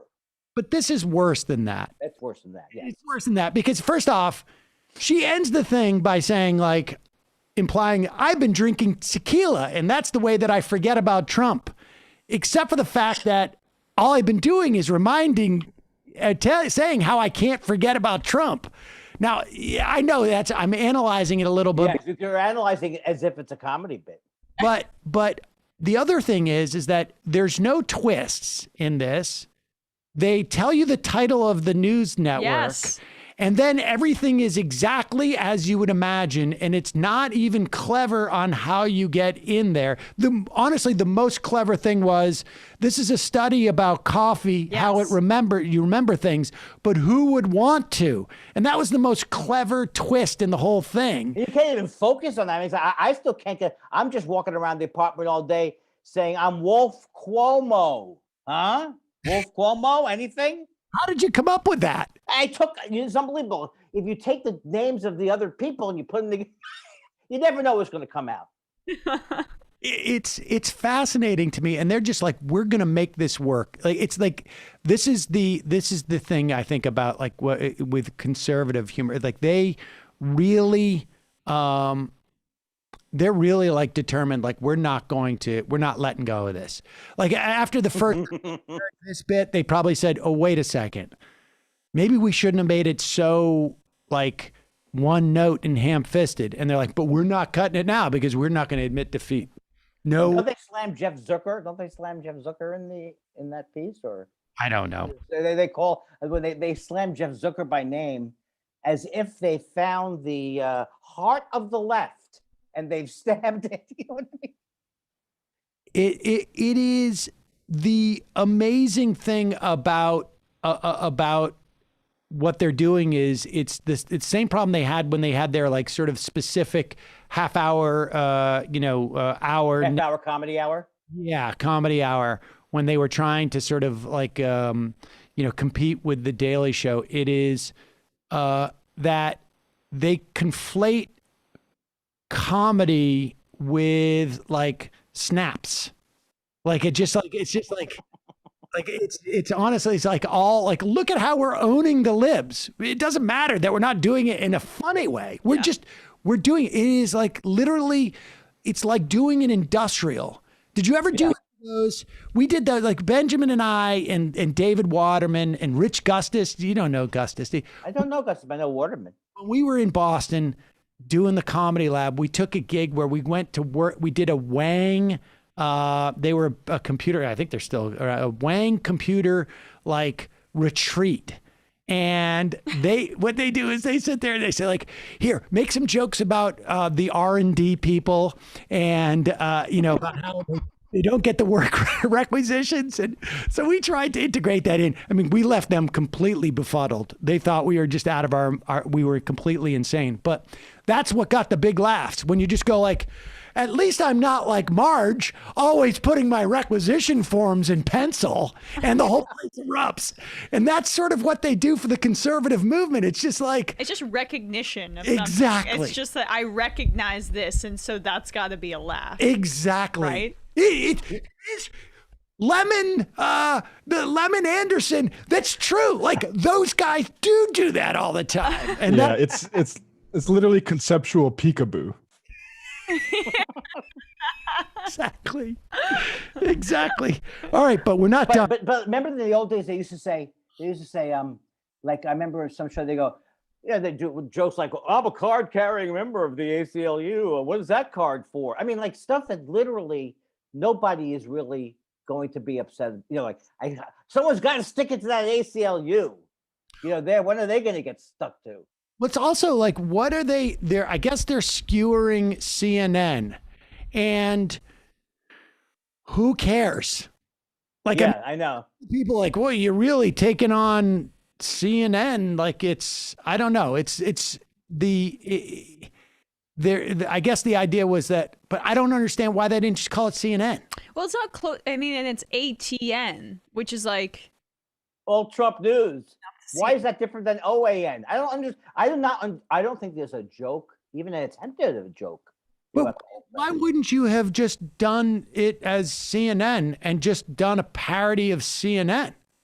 Yeah. Like, instead of like this sort of like, we're going to be clever and call it the ATN. Why not just call it CNN? And the joke is, all they keep doing is bringing it back to Trump. Well, then you wouldn't have told the punchline before the skit even starts. Excuse me, Mr. Gutfeld, I'm a little bit confused. It says CNN, but they talk about Trump all the time. Shouldn't it be Trump all the time network or all Trump? Or you go CTN. Can't we? If you made an amalgamation of CNN, get out of here, low-paid, underpaid person. We're going to call it All Trump Network so that people get the fact that they talk about Trump all the time. And then we're going to surprise them when every story is about Trump. It's rudder. I don't feel bad at all for anybody involved there. But when you see it so rudderless and so completely out to sea, makes no sense what the person's doing. Everyone's in a different department over there, I think. All right, here's the one we talked about. Tom Shalhoub, and I used to run into Tom when he was trying to get the Red Eye host job, following, and before then actually. And I would say, Tom, you should come on the show, on my show, and we can sort of debate stuff. He's like, I don't want to do that. I don't want to do that. And that. I was always telling Michael and old Matt, I was like, I ran into this guy and I'm trying to get him on. And, I'm like, it could be interesting to have him on. Oh, so he was open about his political views back then. Well, I knew he was on Red Eye. Oh, right. And so. But before that, I don't know if he ever, he may have been one of these guys who never ever said anything. Yeah, and he would downplay it too. He would downplay it a little bit. All right, so here is Greg Gutfeld. This is Gutfeld. Now, this is from Thursday night. And now, they have the other bit that they go to quite a bit, which is the CNN, where all they do is they say, you're racist, you're racist, you're racist. Which is it really gets it. It really gets it. That's what we do when we call racist people racist and we call Nazis Nazis. But they don't even need to capture it because no one watching this even watches CNN. No. You're right. Nobody watching that. I don't think people are watching that. Are they? No, but they presume. I mean, I get that idea. But what is amazing to me is that they were smart enough not to call CNN the I'm racist network, because then they had that surprise element of what are they going to say on CNN? So they're running that bit again, but they did come in with a twist. by a white kid with a coexist bumper sticker, which is why CNN's entire premise is that all of us are hopelessly racist. And if you disagree, then you're racist, creating another us versus them. Wouldn't it be refreshing if once in a while CNN would point out what we have in common instead? You, ma'am, are making some great points right now. No. You, sir, have a very persuasive argument. Of course we should hold police accountable. While respecting them for serving their community. That's what I'm saying. Yeah, me too. Why are we yelling? I don't know. Jeff Zucker told me to yell. Zucker. But you know who's really at fault in all this oppressiveness? Angry white men.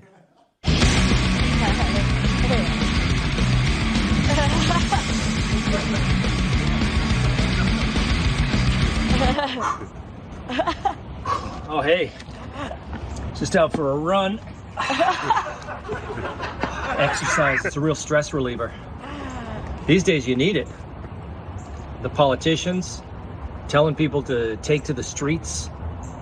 You know, sometimes I think they're trying to divide us based on race or what group we're in. I don't care what you look like. I care what you do with your life. I don't know. Hey, Phil. What an evil man. If it were up to him, the streets would be soaked in oil. Why was he out for a run? I don't even get. I swear to God, I've watched that 7 or 8 times now. I don't understand that bit. I don't. I get that at the end. I get that they're not angry. Of course, they're not angry. You see those guys? They're so obviously not angry. The white people from He the seems right. to resent people protesting a little bit. I mean, it might not be angry, but it's a bit of a resentful white man there. Oh, he just. Oh, right. That's true.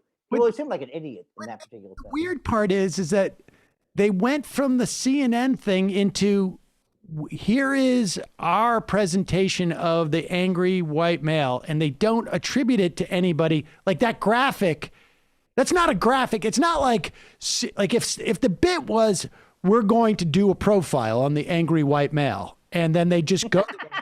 Then that might be funny because then you're attributing it to CNN, but they just come up with a graphic that they clearly made. It's not supposed to be attributed to CNN. It's almost like you know that those comics who would go up and wear like a funny shirt and they go like, "Hey guys, I know you're looking up here. What's with the shirt?" Well, you put it on before you came on to the stage. Like, well, I don't get it. Like what? Like, why am I wearing this shirt all of a sudden?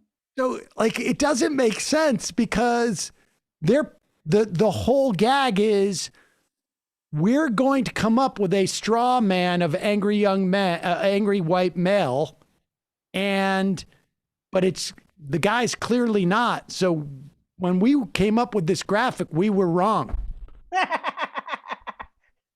Like it's not attributing the perception of Tom Shalhoub as an angry white male to anybody but them, because where did that graphic? It's not CNN. If CNN hosts had cut to, we've done a report, you know, I'm Wolf Lemon. And we have done a deep dive into the angry white male psychology. Here, let's go look at this interview. And he goes, I've just come back from a run and I just do things that are, you know, we should just not divide each other. Hey, well, how about those two actors? Were those actors in that one? Were those actors? No, those are right-wing people. Writers, right? No, those are writers. Those are right-wing writers. The two people at the beginning were comedy writers. So they wrote that. Yeah. Oh, yeah. I don't. Are people always screaming on CNN? The way they're screaming, I've been annoyed by CNN. There's so many things that are annoying by CNN. Look, I'm not going to write any material for them. I refuse. Well, it's because they take themselves too seriously, not because they scream over each other. That's just not a part of the thing. That's not a thing. Well, they used to. I mean, they had that crossfire philosophy forever over there. Like 2003. That's true. No, but even like recently, remember they had that guy who was they had a series of guys who were Jeffrey. One guy was named Jeffrey. Jeffrey Lord. Yeah, Jeffrey Lord. They had these. it's like, well, we have to reflect the other side, both sides. We're both sides company. Right. And they would just bring the series. And those people, they actually made those people more Ken Cuccinelli. They helped Ken Cuccinelli move into the government. But in the skit, they're agreeing with each other and yet still screaming. Oh, I didn't get the skit. I don't think the skit. The skit fell. I don't think the skit holds up. I thought that skit was. I thought that part was actually one of the best things I've seen from them. Yeah. The idea really? That, we're yelling and we agree with each other. I mean, that I feel like. I felt like that was almost like was recognizably an attempt at comedy. Yes. Okay. Yes. And the fact that it was a sketch. Yeah. And it seemed like the two of them had a little enthusiasm. Yeah. No. It felt better during that part. Yeah. And then they just did that whole and now we have almost like a complete non sequitur that you can't really tell is associated with CNN, but it's as if there was a weird Vice-like channel that has sort of like modern graphics and mislabeled something. Yeah. Well, has someone from the right ever made anything good? Didn't that guy make the movie that was supposed to be American Carol, and he made it American? This is a few years ago with what's his name? Brother was in it. Farley's brother was in it. The Zucker, the Zucker brother who's gone bad. And they tried to do, what if all the right people from the right hadn't been born? I didn't see the movie, but it was called American Carol. I think those guys, I mean, I'm not necessarily a fan of, but Trey Parker and the other dude. Yeah. They're right-wing libertarians. Yeah. So, I mean, libertarians. It's sort of funny, but I never liked those guys either. But the reason I didn't like those guys for one simple reason: they got very successful. Their show got picked up when mine didn't get picked up. That's fair. And I never liked their show that much, so I had so many reasons to keep a grudge. I'm not gonna lie; I've never seen. Never seen South Park. I've never seen more than a couple minutes. Not even, maybe 2 minutes of South Park. I'm not an animation person. I don't like animation, and I watch. You're on Bob's Burgers. I love doing it. It's very fun, and the only Bob's Burgers I've ever seen, I don't think I even watched the whole thing, was the episode where I was singing and Nude Beach. I think it was that episode. Don't put this on your voiceover reel. This anecdote. Okay? Right. The voiceover's dead. Nobody's doing it. Okay, but don't put that on your reel. They don't want to hear it. They go, I don't even care.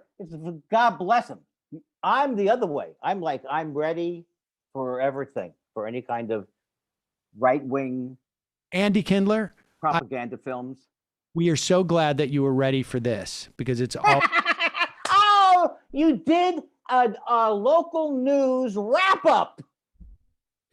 But that should make us all think, Emma. I love you guys. Andy, always a pleasure. Oh, folks, check out Thought Spiral. Thank you for saying that. It's 2 Jews, 2 microphones, 2 hours. Just voted #1 on the podcast charts right now. The #1 podcast in the country. And you guys are still in test phase too, so that's really impressive. Test shows. That's right. It's still Thank you for the plugs, and I love you guys so much. And this, and I'm going to work on this area. It looks so much better now. I'm just really with that. enjoying that. Yeah. Yep. Is that? That's you. That's me as on a part I played the agent on "I'm Dying Up Here" on Showtime, and that was always a pleasure. I love it. Thank you, Andy. We'll see you later. What am I selling? Amway now? What's the matter with you guys? I hate this part where you say we're going to leave, and then I have to press leave, and then I'm still there. And you are selling Amway, and we've got to be on our way.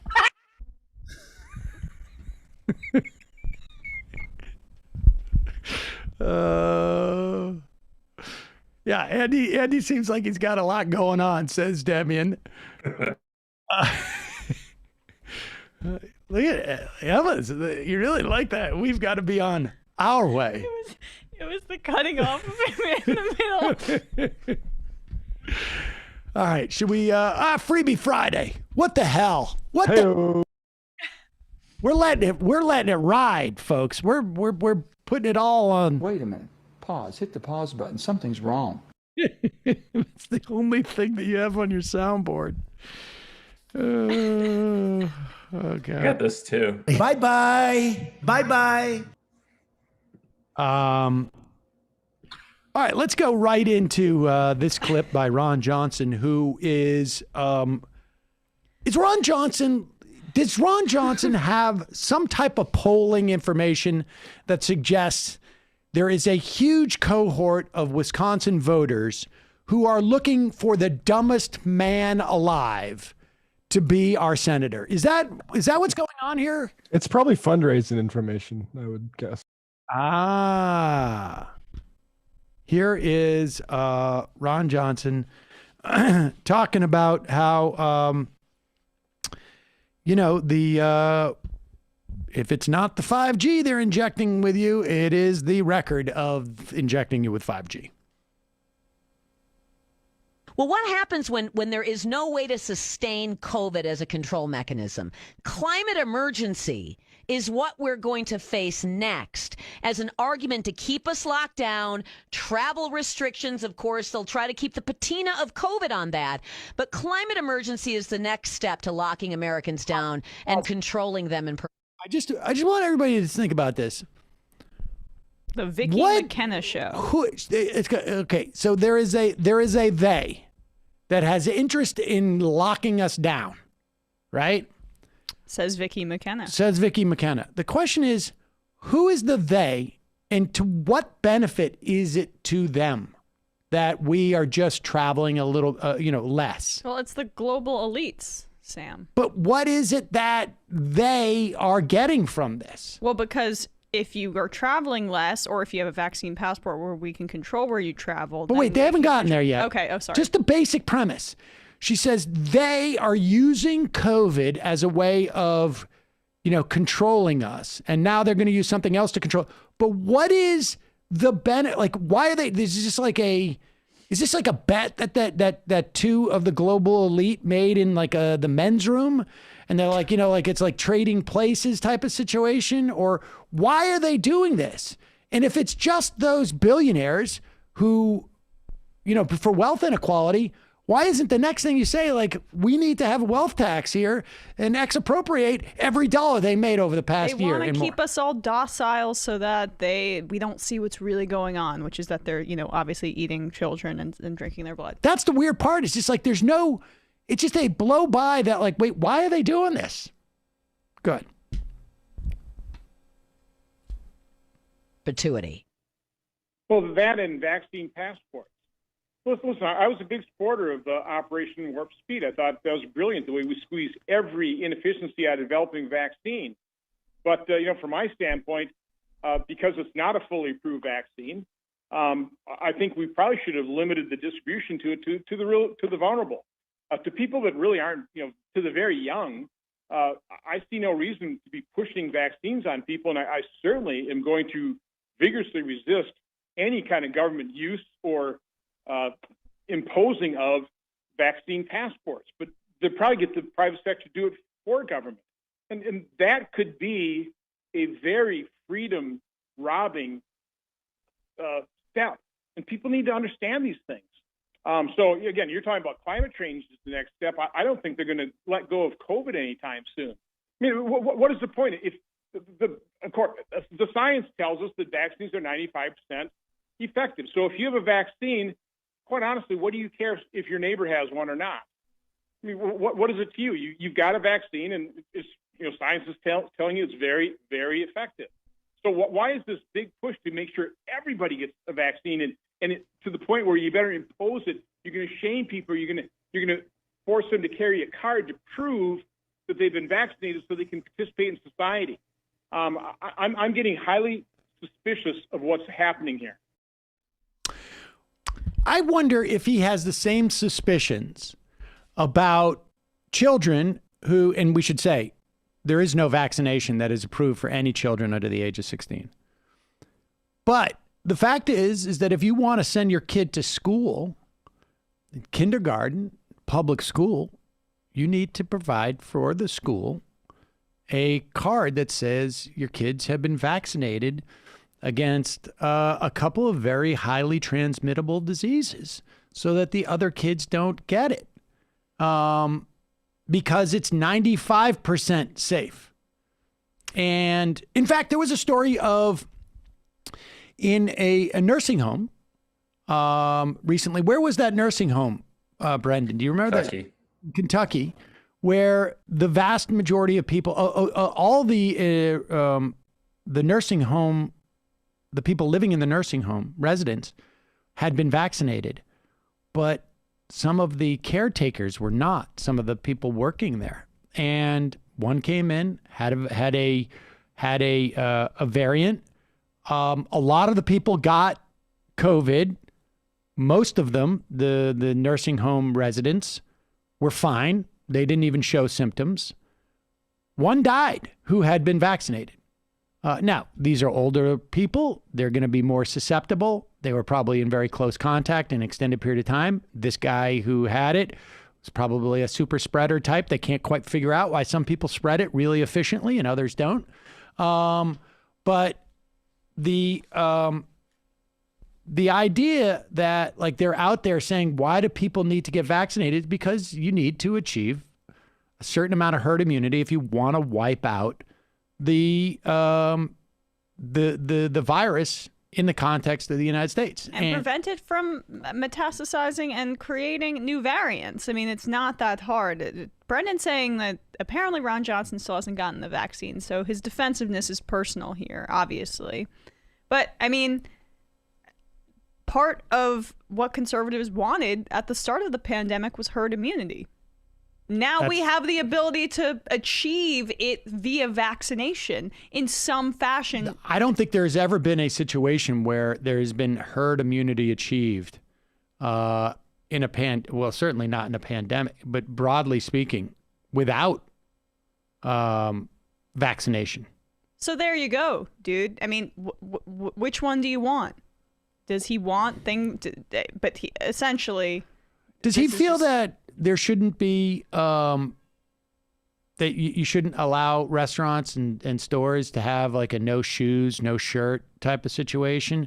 I mean, if businesses find it more lucrative for them to cater to the majority of their customers who feel safer if they're in a closed space with vaccinated people, then is that really the sort of Republican line that you're going to inhibit them? I mean, because I think businesses should be inhibited in many ways, frankly.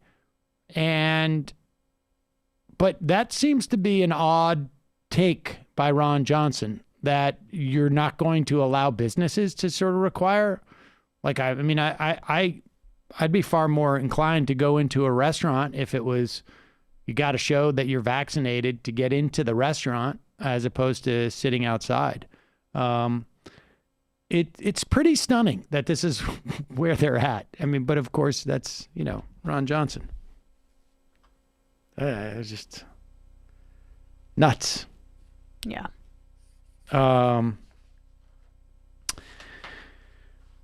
Let's see.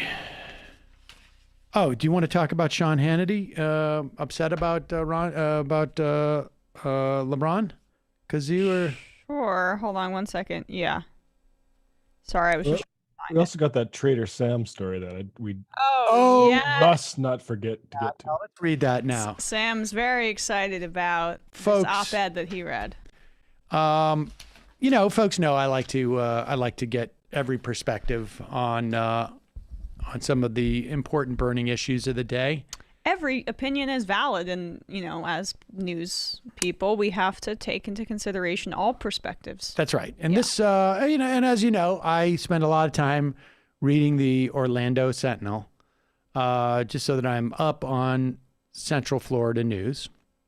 There's a lot of stuff going down in Kissimmee that I want to be aware of. Kissimmee, Florida. And so I am constantly reading the Sentinel. And I came across this op-ed. I love Disney World, but wokeness is ruining the experience. And what I thought was interesting about this was the just how all-encompassing wokeness is, actually. All-encompassing? Yeah, I mean, you know. So this is how old is this person who wrote this op-ed? Well, this guy is in his, I believe it's 40s or 50s. Oh. My family and I have been loyal Disney customers for decades. So he's really into Disney at this age. Yeah, well, I mean, Disney's actually like, you know, if you got kids who are little if they're little for decades. You would think that they would have the emotional attachment to Disney, and wokeness would be ruining it for his kids. But I mean, you get used to going to a place. I mean, it's magical. It's like that's what they call it, the Magic Kingdom. I went there at 12, and I was a little bit too old for Disney. I will concede that I went there in college and took acid in Epcot Center. Wow. That is awesome. Add this to the canon. That was pretty fun. And then I went back there with my daughter, and that was fun. It was fun to see it through my kids' eyes. And I would take Saul soon, actually. And then I would never go back. Right. So, so consequently, we spend way too much money in Orlando. Ooh, that's the hook, right? We take a Disney cruise every year or two, right? We vacation at Disney World every year. Consequently, we spend too much money in Orlando. He set the stakes. It's not just his emotional attachment to Disney. It's like, hey, Orlando, do you still want our money? Unfortunately, I am strongly rethinking our commitment to Disney, and thus, Orlando. Oh, man. Yeah, man. The more Disney moves away from the values and vision of Walt Disney, horrible homophobe, I think he was, Walt Disney. Among a lot of things. Walt Disney, he was an anti-Semite, right? Well, I mean, look, his vision was pretty good. The less Disney World means to me. Disney is forgetting that guest immersion is at the core of its business model. He wants an immersive experience free of wokeness. When I stand in Galaxy's Edge or Fantasyland, I know I'm in a theme park. But through immersion and my willingness to set the real world aside, something magical happens. That spell, of course, is broken when the immersive experience is shattered by the real world. AKA, he's having a bad acid trip, probably. Mm-hmm. And boy, has Disney been breaking the immersion. Now, we're talking about an adult, incidentally. All right, I have the op-ed up. This is a picture of the guy. Wait, no. I'm not going to turn that to the camera. We can show it, right? I'll take a screenshot. Recently, Disney announced that cast members are now permitted to display tattoos, wear inclusive uniforms, not sure I understand what that means, and display inclusive haircuts. We'll show the guy in a second. Disney did all of this in the name of allowing cast members to express themselves. Do you know what inclusive uniforms and inclusive haircuts means? I mean, I'm not sure. I think maybe it lets like black people have braids. Yeah. Yeah, I think it might, if you wear a hijab or something, you can still wear it and play a character. Right. That's probably. Yeah. Okay. The problem is I'm not traveling across the country and paying thousands of dollars to watch someone I do not know express themselves. Okay, so he's not. I am there for immersion and fantasy, not the reality of a stranger's self-expression. I do not begrudge these people their individuality, and I wish them all well in their personal lives, but I do not get to express my individuality at my place of business. That sounds like a you problem. Well, I mean, does he, I wonder what his job is. Does he have to wear a uniform at his job? Maybe he does. Well, we talk about you're governed not mainly by the government, but by your boss. Yes. This is a good example of this.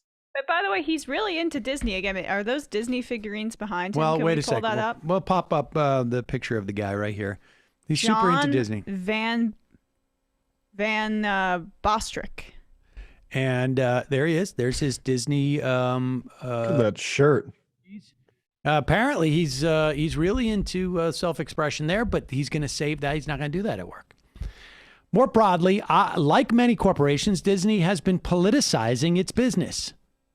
Now, the idea is that we're not going to force our haircuts on our employees. We're not going to force them to laser or cover their tattoos, or we're not going to force them not to wear religious garb. And he's saying this is being politicized. Full disclosure. You ready for this, folks? I hope you're sitting down. I am a Christian and a conservative Republican. So the people who run Disney and I do not see eye to eye. Regardless, corporations have always made politically motivated decisions. Usually it's due to the desire to make a profit, but sometimes it's due to the values of the people in the corporation. Ooh. At the expense of profit? Disgusting. Walt Disney used his corporation to express his patriotism during World War II and his pro-capitalism beliefs afterward. The difference today is that the people who run Disney use social media to scream to the whole world that a decision has been made for political reasons. Wait, how is that different? Social media didn't exist then. Walt Disney used his corporation to express his patriotism during World War II and his pro-capitalism beliefs afterwards. The difference today is the people who run Disney use social media to scream to... Okay, so he's upset. He'd rather they, just send out a press release or something. Right. He's a big Marshall McLuhan fan, and he thinks the medium is the message. Yeah, I like it the way it used to be, where I would read about it in a newspaper, not on social media. Seems like a semantic argument. And then let's get to the meat of this. We're going to get to the complaints. Disney is in the process of taking the woke scalpel. That's the name of my band. That's actually not bad. To the Jungle Cruise. Trader Sam is out because he might offend certain people. Is that you? He offends Sam. So let's put up a picture of Trader Sam and get a sense of is that Trader Sam? She doesn't. This is the video. Oh. Here he is on the Jungle Cruise. Do we have audio for this? Oh, there's Trader Sam. He is unmute it maybe, Brent. He's in some type of... They give you the if you go back to 11:30, they'll give you a little spiel on Trader Sam here. And kind of his background. Our it's very journey today is drawing to a close, but it would not be a trip to the jungle without making a final stop, and that is to visit a very good friend of mine. This is Trader Sam. Sam is, of course, the head salesman here in the jungle, but his sales have been shrinking recently. It's a really cutthroat business. So he's having a pretty terrific 2-for-1 special going on today. It's going to be 2 of his heads.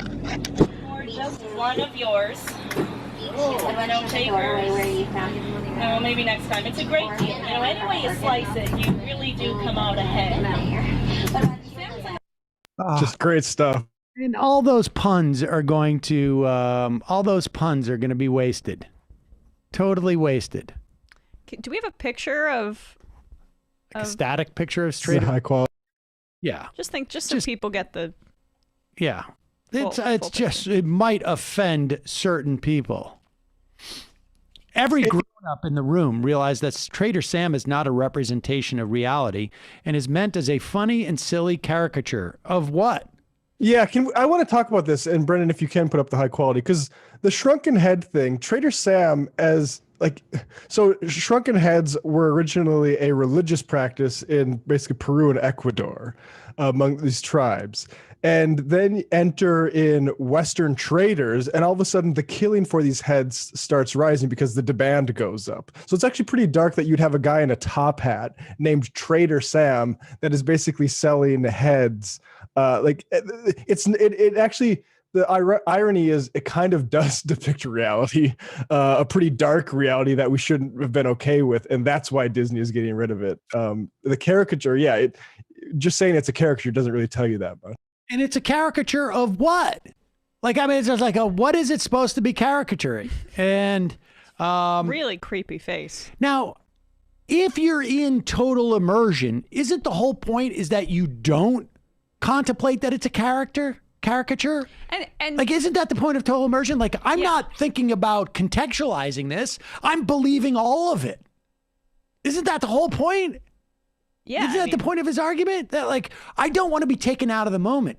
So I don't perceive it as a caricature. I see it as a real thing. That's the whole point. It's total immersion. He looks very realistic. Yeah. Every grown-up in the room, which is also funny because a lot of people go to Disney World, apparently children.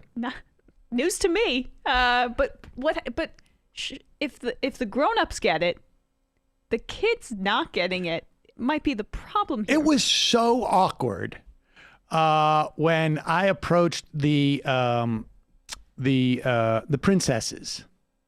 And, was like, hey, guys, I've always wanted to meet a princess and this and that. Yeah, like, it's like they get a little bit weirded out when well, the it sounds like adults you are... weren't totally immersed in the experience. Well, every grown-up in the room realized that they were not actually... That runs contrary to the total immersion if you're realizing... Does this guy actually think that Disney is primarily for the grown-ups in the room? Well, it's based on his photo, I think maybe.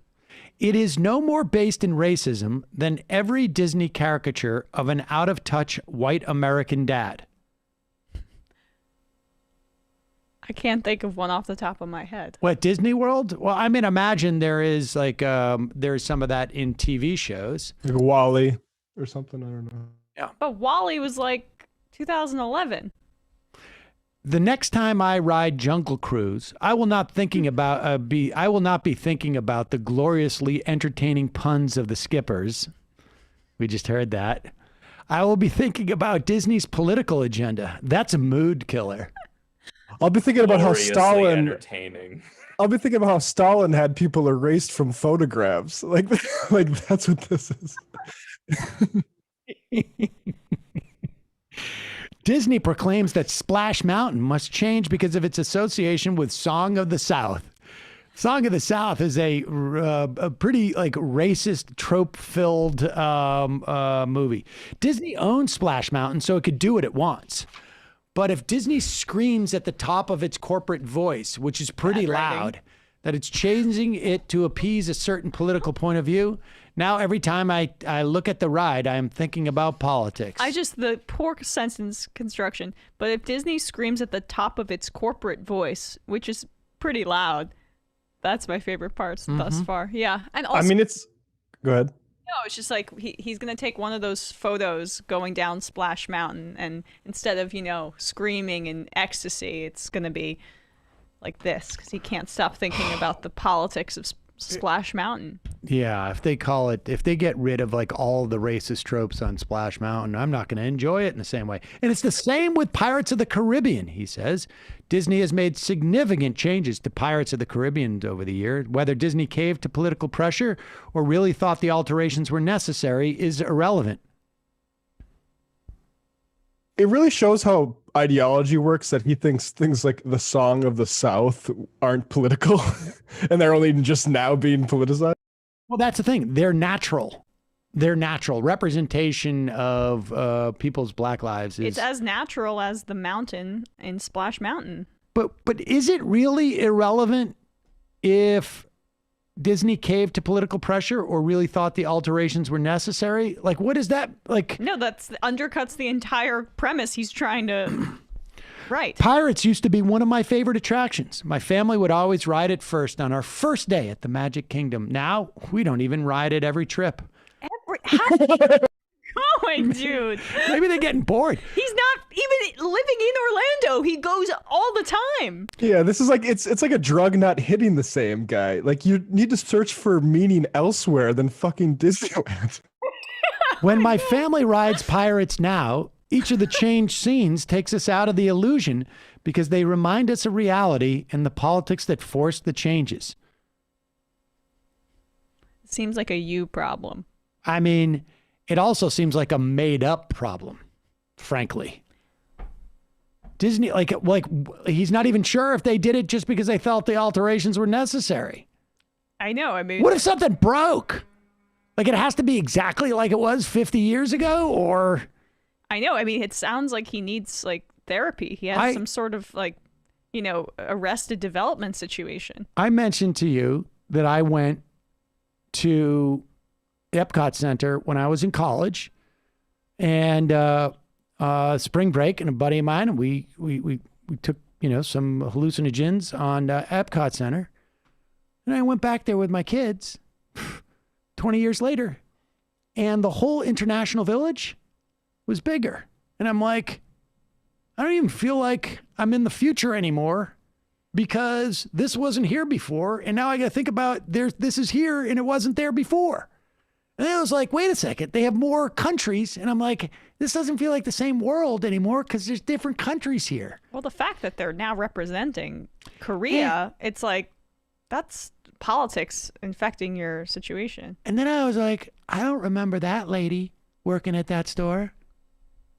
I'm completely taken out of the whole experience because she wasn't there the last time I was there.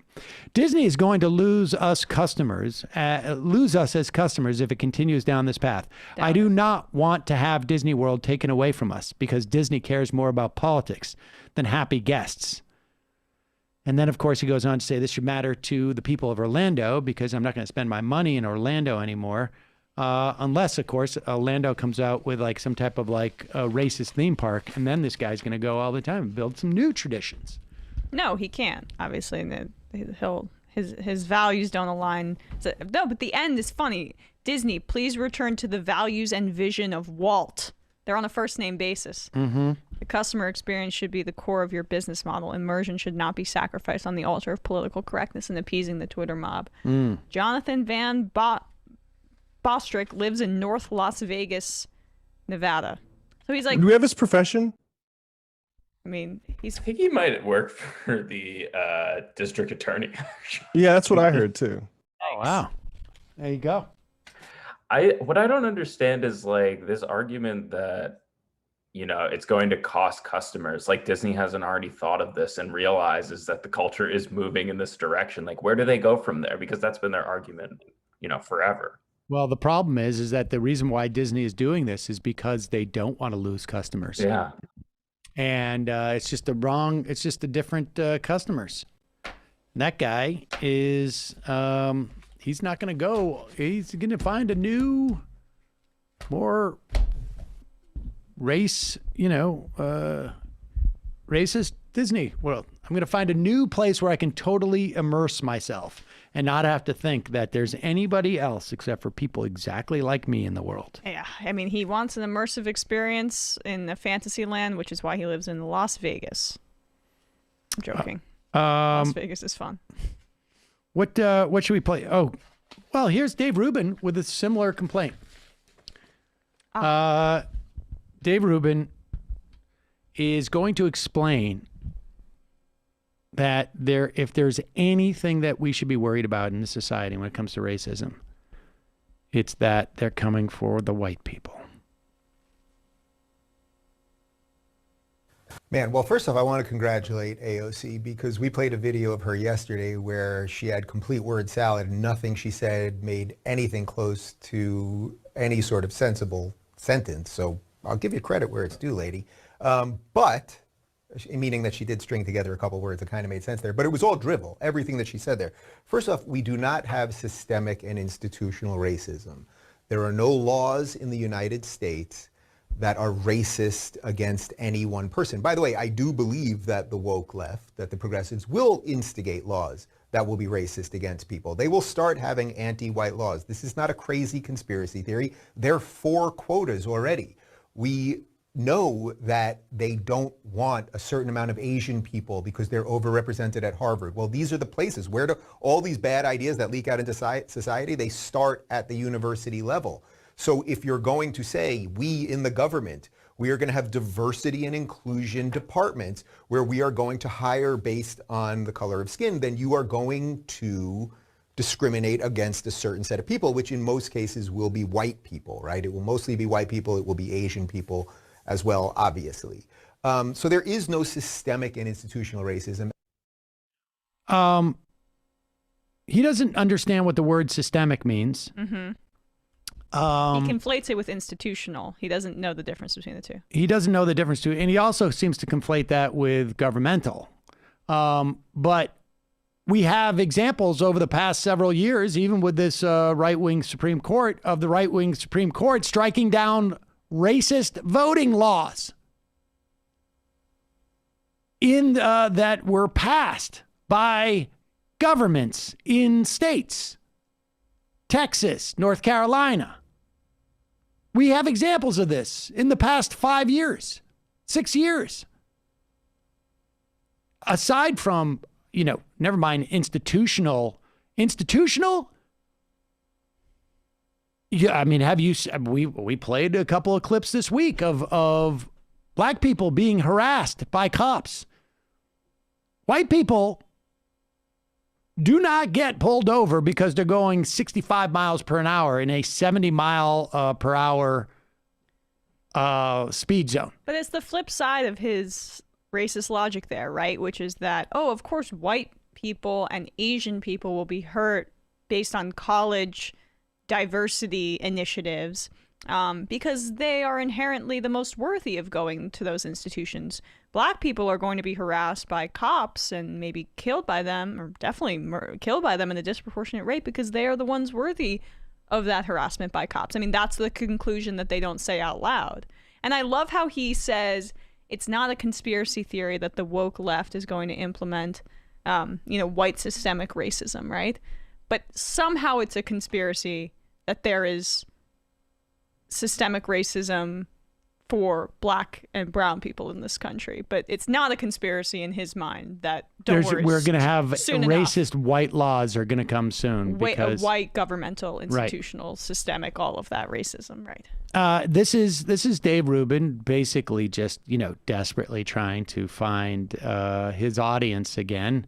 And doing this to appease Glenn Beck and his new boss. And I love how it never will happen. Like that's the tragedy and the symphony of Dave Rubin is that that's not right, but is that he's constantly trying to get the brass ring, but he's just not talented or smart enough. Yeah. Well, he'll have a sort of a brass plated ring. That I think he's achieved. Wait, what's this? Did Greenwald went on Glenn Beck to do what? Say we don't care enough about the Electoral College.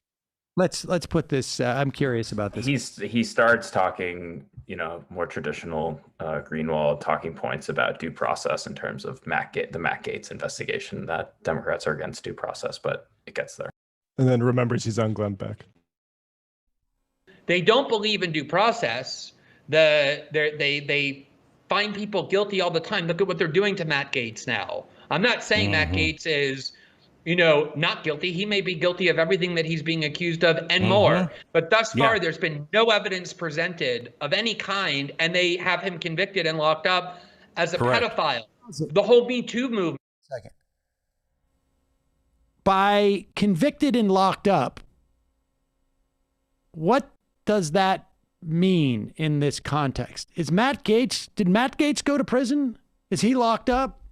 Or is there basically like a media frenzy around Matt Gaetz that is about as typical as just about anything that in our society, like, right? I mean, we see this all the time. No, I mean, I appreciate Glenn's commitment to defending the powerful. But I mean, this critique is a critique of like, it's a wholesale critique of society. But I mean, Matt Gaetz is not the only example of this, right? I mean, we've seen this example from across the board, we see this. I don't know, this is, we see this type of stuff all the time. Like things aren't proved in court and you talk about them before, particularly because the person involved is odious. Right. And it would be a problem if there was no trial and Matt Gaetz was sent to jail.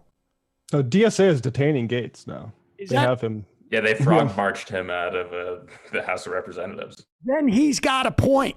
But to say that like it's just full of hyperbole and they're saying all sorts of things that are not appropriate and they've got him locked up and convicted. Well, no, he's not locked up and convicted. Well, he is in the court of public opinion, Sam. And so it's all about cancel culture. Don't you see that's all that matters? I didn't realize Right. that. Okay, so it's metaphorically locked up and convicted, but there's no real evidence. Okay, so continue. There's been no evidence presented of any kind, and they have him convicted and locked up as a pedophile. The whole Me Too movement was about destroying people based on accusations that are unproven. They don't believe in free speech. They don't believe in due process. They don't believe in just the standard democratic processes, including the safeguards that our founders put in, including making sure that states that are small and rural have equal representation in the Senate, but not the House, so that they don't get they want to change all of that. They want to change all of the rules to ensure that they remain in power forever. It is a genuinely repressive and tyrannical party and a movement that supports it. And it's the reason I've become so violently alienated from it. So now the issue is that people want to make the Senate, I guess the Electoral College, more democratic is the problem. I mean, the Senate is maybe the single, well, but I think the Supreme Court arguably too, but the most undemocratic institution that we have. And what's stunning about this too is that like the idea, I got news for you folks. There's rural places in New York. In fact, much of it is rural in terms of land mass. And I would say that there is relative, let's say, like, I don't know, how many people in North Dakota, Matt? 600,000, 800,000? About 700, 750. There's probably 800,000 people in New York state who live in rural areas. Probably maybe more. So the idea that like, somehow you're depriving, that there's some fundamentally different sort of like experience of the rural people in one state versus another is just absurd. It's just absurd. And the idea that you would want the Senate or the Electoral College or whatever it is to be less undemocratic is authoritarian. One person, one vote. You're basically Stalin. Is the most Orwellian thing that one could imagine. I'm. What a bummer. Such a bummer. But at least we know that Glenn Beck, he at least is in the. Yeah, you know what? Too. Sorry. I mean, like Glenn's whole thing about the Iraq War and the lies that led us into that. Why doesn't he talk to Glenn about his role in that? I mean, well, they're both Glenn. Why doesn't he talk to Glenn Beck about that? Because he's got the right enemy, which is the tyrannical Democratic Party, and they got their eye on tyranny now. That's the thing to emphasize every day on the Twitter feed. It's not just the Democratic Party. It is all, it goes way beyond that because it's not just the Democratic Party that has convicted and imprisoned Matt Gaetz. Matt Gaetz is imprisoned and convicted by the entire society, which is dominated by the liberal narrative. You're right. So it's not just the Democratic Party. It is all of the liberal society, all of the non-Glenn Beckian, Tucker Carlson society. The non-socialists. Exactly. Wow. All right. Well, let's take some IMs, then we got to get out of here. It's Friday. Hell yeah. That is, that's pretty bad.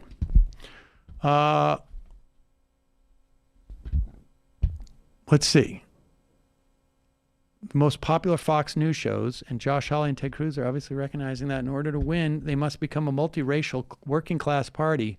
Hawley, who voted against the, oh my gosh, okay. Glenn tweet for the audience. Married to Mothra. pogrom going on in Israel at the moment. I haven't seen anything like specifically right now. Kirsten Cinema. Did you know chocolate chip cookies were not invented till 1930? Can you imagine a world without chocolate chip cookies? What a fun fact. Trans warfare. Sam said he might wear a t-shirt when it gets out warmer. Are we going to get suns out, guns out? Well, we'd have to tie it to something. Hot Pockets and brand ambassador. Sam, glad to have you aboard our embedded marketing campaign. Jewish space laser. Burks did indeed provide some sort of validation for Trump's ramblings. Doctor from New Jersey. Sam, very few people are aware of this, but in the George Floyd's family civil case that they won, one of the medical expert witnesses for the plaintiff attorneys was a guest on TMBS back in December. I was on with him. Who was that, Matt? Sorry, say that again? One of the medical expert witnesses for the plaintiff attorneys in the Floyd civil case was on TMBS in December on with Dr. Eric from New Jersey. Oh, I'd have to look that up.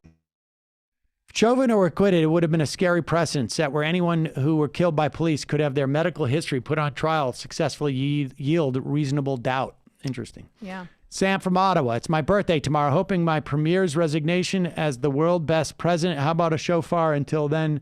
Happy birthday, Sam from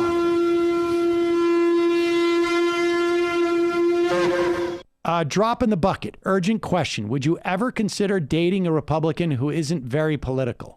No. I mean, for an extended period of time, I find it hard to believe that I could get along with that person. What's the point in dating someone for a short period of time? All right. Well, I'm a woman, so. Well, it's not that you're a woman. You're a different stage of your life. I mean, You've been was married for and involved in a I know, but then long-term you still have relationship. to spend time with that Republican, like pillow talk and all that. I mean, it sort of depends on the person. I mean, it's not. Would I consider it? I would consider it. In fact, I'd consider going on dates with a Trump Republican. I like to argue. You do. Yeah, that's true. Nerd Cheetah. I mean, it wouldn't last very long, but that's okay. Nerd Cheetah. Sam, I want more details on the network of consequences you described when telling Brianna Joy Gray that it's unreasonable to expect the squad to behave like one. I'm sorry, that was like 3 months. Matt, it's disempowering to want that. Should I just accept that Biden won and voters must lean into the Republican light version of Democrat? Look, the bottom line is the force the vote. Now, I understand that somehow I failed force the vote by not coming up with alternative versions and huddling with Jimmy Dore about what they should be prior to it. But the fact of the matter is the force the vote was just the dumbest thing in the world. And I was perfectly fine with putting pressure on the squad. But the expectations of what people can imagine they can do, and I think it's good to continue the pressure. But some of the expectations are just simply foolish. I don't remember the network of consequences. I don't remember that, to be honest with you. I mean, as per regarding Biden, I mean, I'd covered this on Left Lurking last night. If the only view you have to this issue is that months old, I think publicity stunt that failed miserably, I think I don't really care to address your concerns more than that. So I would point you to last night's show. So here's a tweet from Bree yesterday, apparently. Why is the PRO Act, whose passage is contingent upon unlikely filibuster reform, considered a more grown-up, real-world, achievable goal? She's mad about what Chomsky said. Achievable goal than withholding COVID bill votes for the $15 minimum wage or force the vote. Well, force the vote was just a stupid thing. That was, we're going to specifically aim for a vote but withholding COVID bill votes for $15 minimum wage, I don't think that's not necessarily a bad idea, except for the problem was they had the excuse, at least, the leveraging of the parliamentarian. Now, I think they could have overcome that, the administration, but as a political matter, it would have been harder. And again, here's the difference. Joe Manchin doesn't give a shit if the minimum wage is raised to $11 an hour. He does not give a shit. If he doesn't, he may pay a political price if he's seen as stopping the minimum wage from reaching $11 an hour. But in the end, if he can wash his hand of it, he doesn't care. There is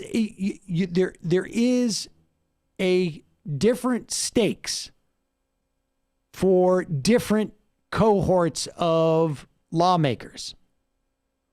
And if you don't care that there is any raise in the minimum wage, that gives you a lot more flexibility. All you need to do is make sure that you're not held responsible for it not going up a certain amount, as opposed to affirmatively making something. Yeah. It's just like, this is... It's not worth our time. Well, but that's, I'm just saying that in general. In general. I mean, that's just basically a general point that I think people don't fully appreciate. Also, make calls for the PRO Act, I would say, would be a good use of time. Yeah. Wow. The DSA has got, now I know this is a bad thing that they're doing, is they're organizing and actually like calling, and Sellouts. they're organizing Fucking rounds. sellouts. And, Osita had a good point. It's like, like Kelly and Sinema, it's not a slam dunk for them to be seen as opposing unions, and enough calls to them, may change their votes. And then, as Osita said, at one point, there's going to be something that is going to force people to be explicit about the filibuster. And the fact is that if Joe Manchin is facing the 50 co-sponsors and Schumer brings up that bill, and the narrative becomes that the vote against the PRO Act is actually the vote against filibuster reform, then you have an outside chance of getting it. Well, and even from the perspective of somebody who would want to prove the Democratic Party is ultimately impossible for reform, pushing it in this way where it does say, hey, Schumer, all right, all the stuff you're talking about, what about the filibuster, right? Then you'll have an actual example. So it's a win-win. Either we get the PRO Act or you get another thing to hang on the Democrats. I don't understand distracting from that at this point. Right. I agree. Beth Van Dwyne says one thing for thee. One in a district where she outperformed Trump. That's the lady from the fake clock controversy. And now she's all but sure to get reelected because of the redistricting in Irving. K Cancer. In the Midwest, it's somewhat common to be pulled over for driving under the speed limit, even as a middle-aged, non-affluent white person. It's a weird quirk of policing, but it's not as racially motivated as other dynamics. Interesting. Lopushku. How should we pressure AOC and other progressives? Is there a way to exert a greater influence? It feels like they're neutralized and quiet. Well, the pressure should be on people who are the obstacles to this. I mean, I think it's good to tweet at AOC and say, this is what we want. And it's good. But the bottom line is the pressure should be deployed on the clear obstacles. And that is, to the people who have the greatest amount of leverage, which is Joe Biden. Right? I mean, it's like AOC is not going to get Joe Manchin to vote to reform the filibuster. Yeah, and the Green Party burnout contingent of force to vote isn't really concerned about pressuring the Democrats. Their entire thing is that's absolutely impossible to do. I agree. And I'm not even talking about them. But it's like, what is it that you think you're going to get AOC to do that is going to get Joe Manchin to do something?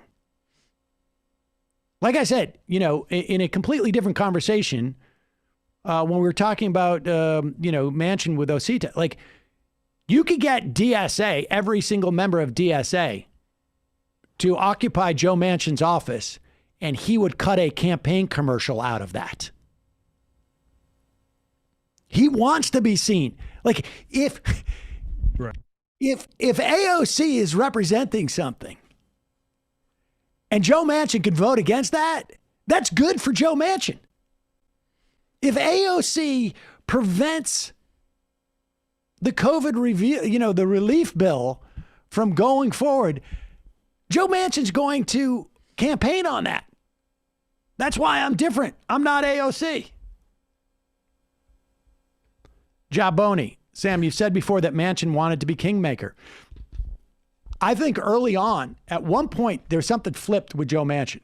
And I think it was when he realized, like, oh, this could actually happen. And I'm nervous about that. At one point, he was like, $4 trillion infrastructure bill.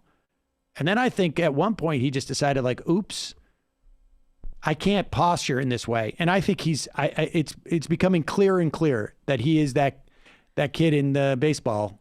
Yeah. What I was trying to say, though, is like earlier, it's just that it's more Lieberman loved being the firewall for the insurance industry, for Wall Street, whatever. Like he relished that role. But he also, voted against, he was, with McCain on the war. It wasn't just a specific. And the war, yeah. He wanted to be, he wanted to be the guy that people come to. That's what, like this whole thing, like I'm the guy who's going to come down and convince them to vote for DC statehood. He wants to be the guy in the middle. Manchin, it looks like, is afraid of being that guy. Manchin's more interested. Yeah, he wants to be the guy in the middle, though, for a different purpose. He wants to be the one who says, okay, I'm going to make it a compromise so that he can put it in his act. He wants to brand this way. But, I mean, Lieberman literally wanted to be the guy. It wasn't so much for a branding exercise for him. No, I know. He's a fucking narcissist who was funded by a ton of... Yeah, but he wanted to be. Interest. He wanted to be this guy who does this, and Manchin has the opportunity to be that guy. He's afraid of it because he's afraid of it. Well, he's also just not that bright. I don't know. It doesn't take much. Like, how much do you need to? Like, how much do you need to know? Pharmaphil. Glad Benny finally knows what it's like to get hardwood. No wonder he doesn't know what a wet-ass P word feels like. He double bags his hard word. Okay. Lieberman loved nothing more than to be the deciding vote, says Jay Tingle. The first thing he did when he joined the Senate was to attempt to be the holdout in the vote to nominate John Tower as Secretary of Defense. Didn't work out that time. Chris Dodd voted for Tower as a sop because Tower had voted against censure for Thomas Dodd. Do you think it's probably noticeable when you are something like the deciding vote, the amount of lobbying interest you get in that week? Like is that like just the sort of feedback people are responding to? Lieberman wanted to be on the Sunday talk shows every week, and he was. This got him on those talk shows. And I just don't, and Manchin, wants to brand himself, but Manchin, at the end of the day, it's just like, Lieberman wanted to be the guy who got the ball because it made him feel great. And Manchin's just too afraid. Manchin is, and it's a different dynamic. Lieberman was in a blue state, and his brand wasn't necessarily being a maverick. It was just like he wanted to be that guy. MIDI Doctors, remember to remind everybody to hit the like button and subscribe. All right, I got to do 4 more of these and we're out. Tying to be Benker. Love Andy Kindler. Totally thought Andy's painting was Elvis, but better looking. Kid tested, Politburo approved. Do these people really have nothing better to do with their time? I'm a total nerd and can't watch or think about a quarter of the TV shows and theme parks they cry about. Dulce Moche, clarifying my tech comments from Monday. Legislative fixes would open the door to competition, but the growth profit motive would lead to more of the same. I'm saying we can break the cycle by starting a collectivist approach and avoid the venture capitalist trap. Build from the start the right values. Rob Dedham from Dedham. I'm originally from the Cape, and when I was visiting my mom last summer, I saw Gutfield, assuming it was a stand-up show, sold out at the Yarmouth Drive-In, perfect entertainment for the retiree crowds. And the final item of the day, Corey from Indianapolis. Well, this is for the week.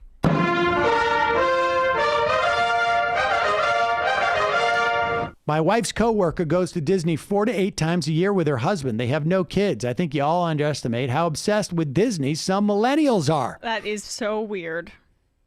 Matt, Brendan, Emma, great job this week. We will see you on Monday.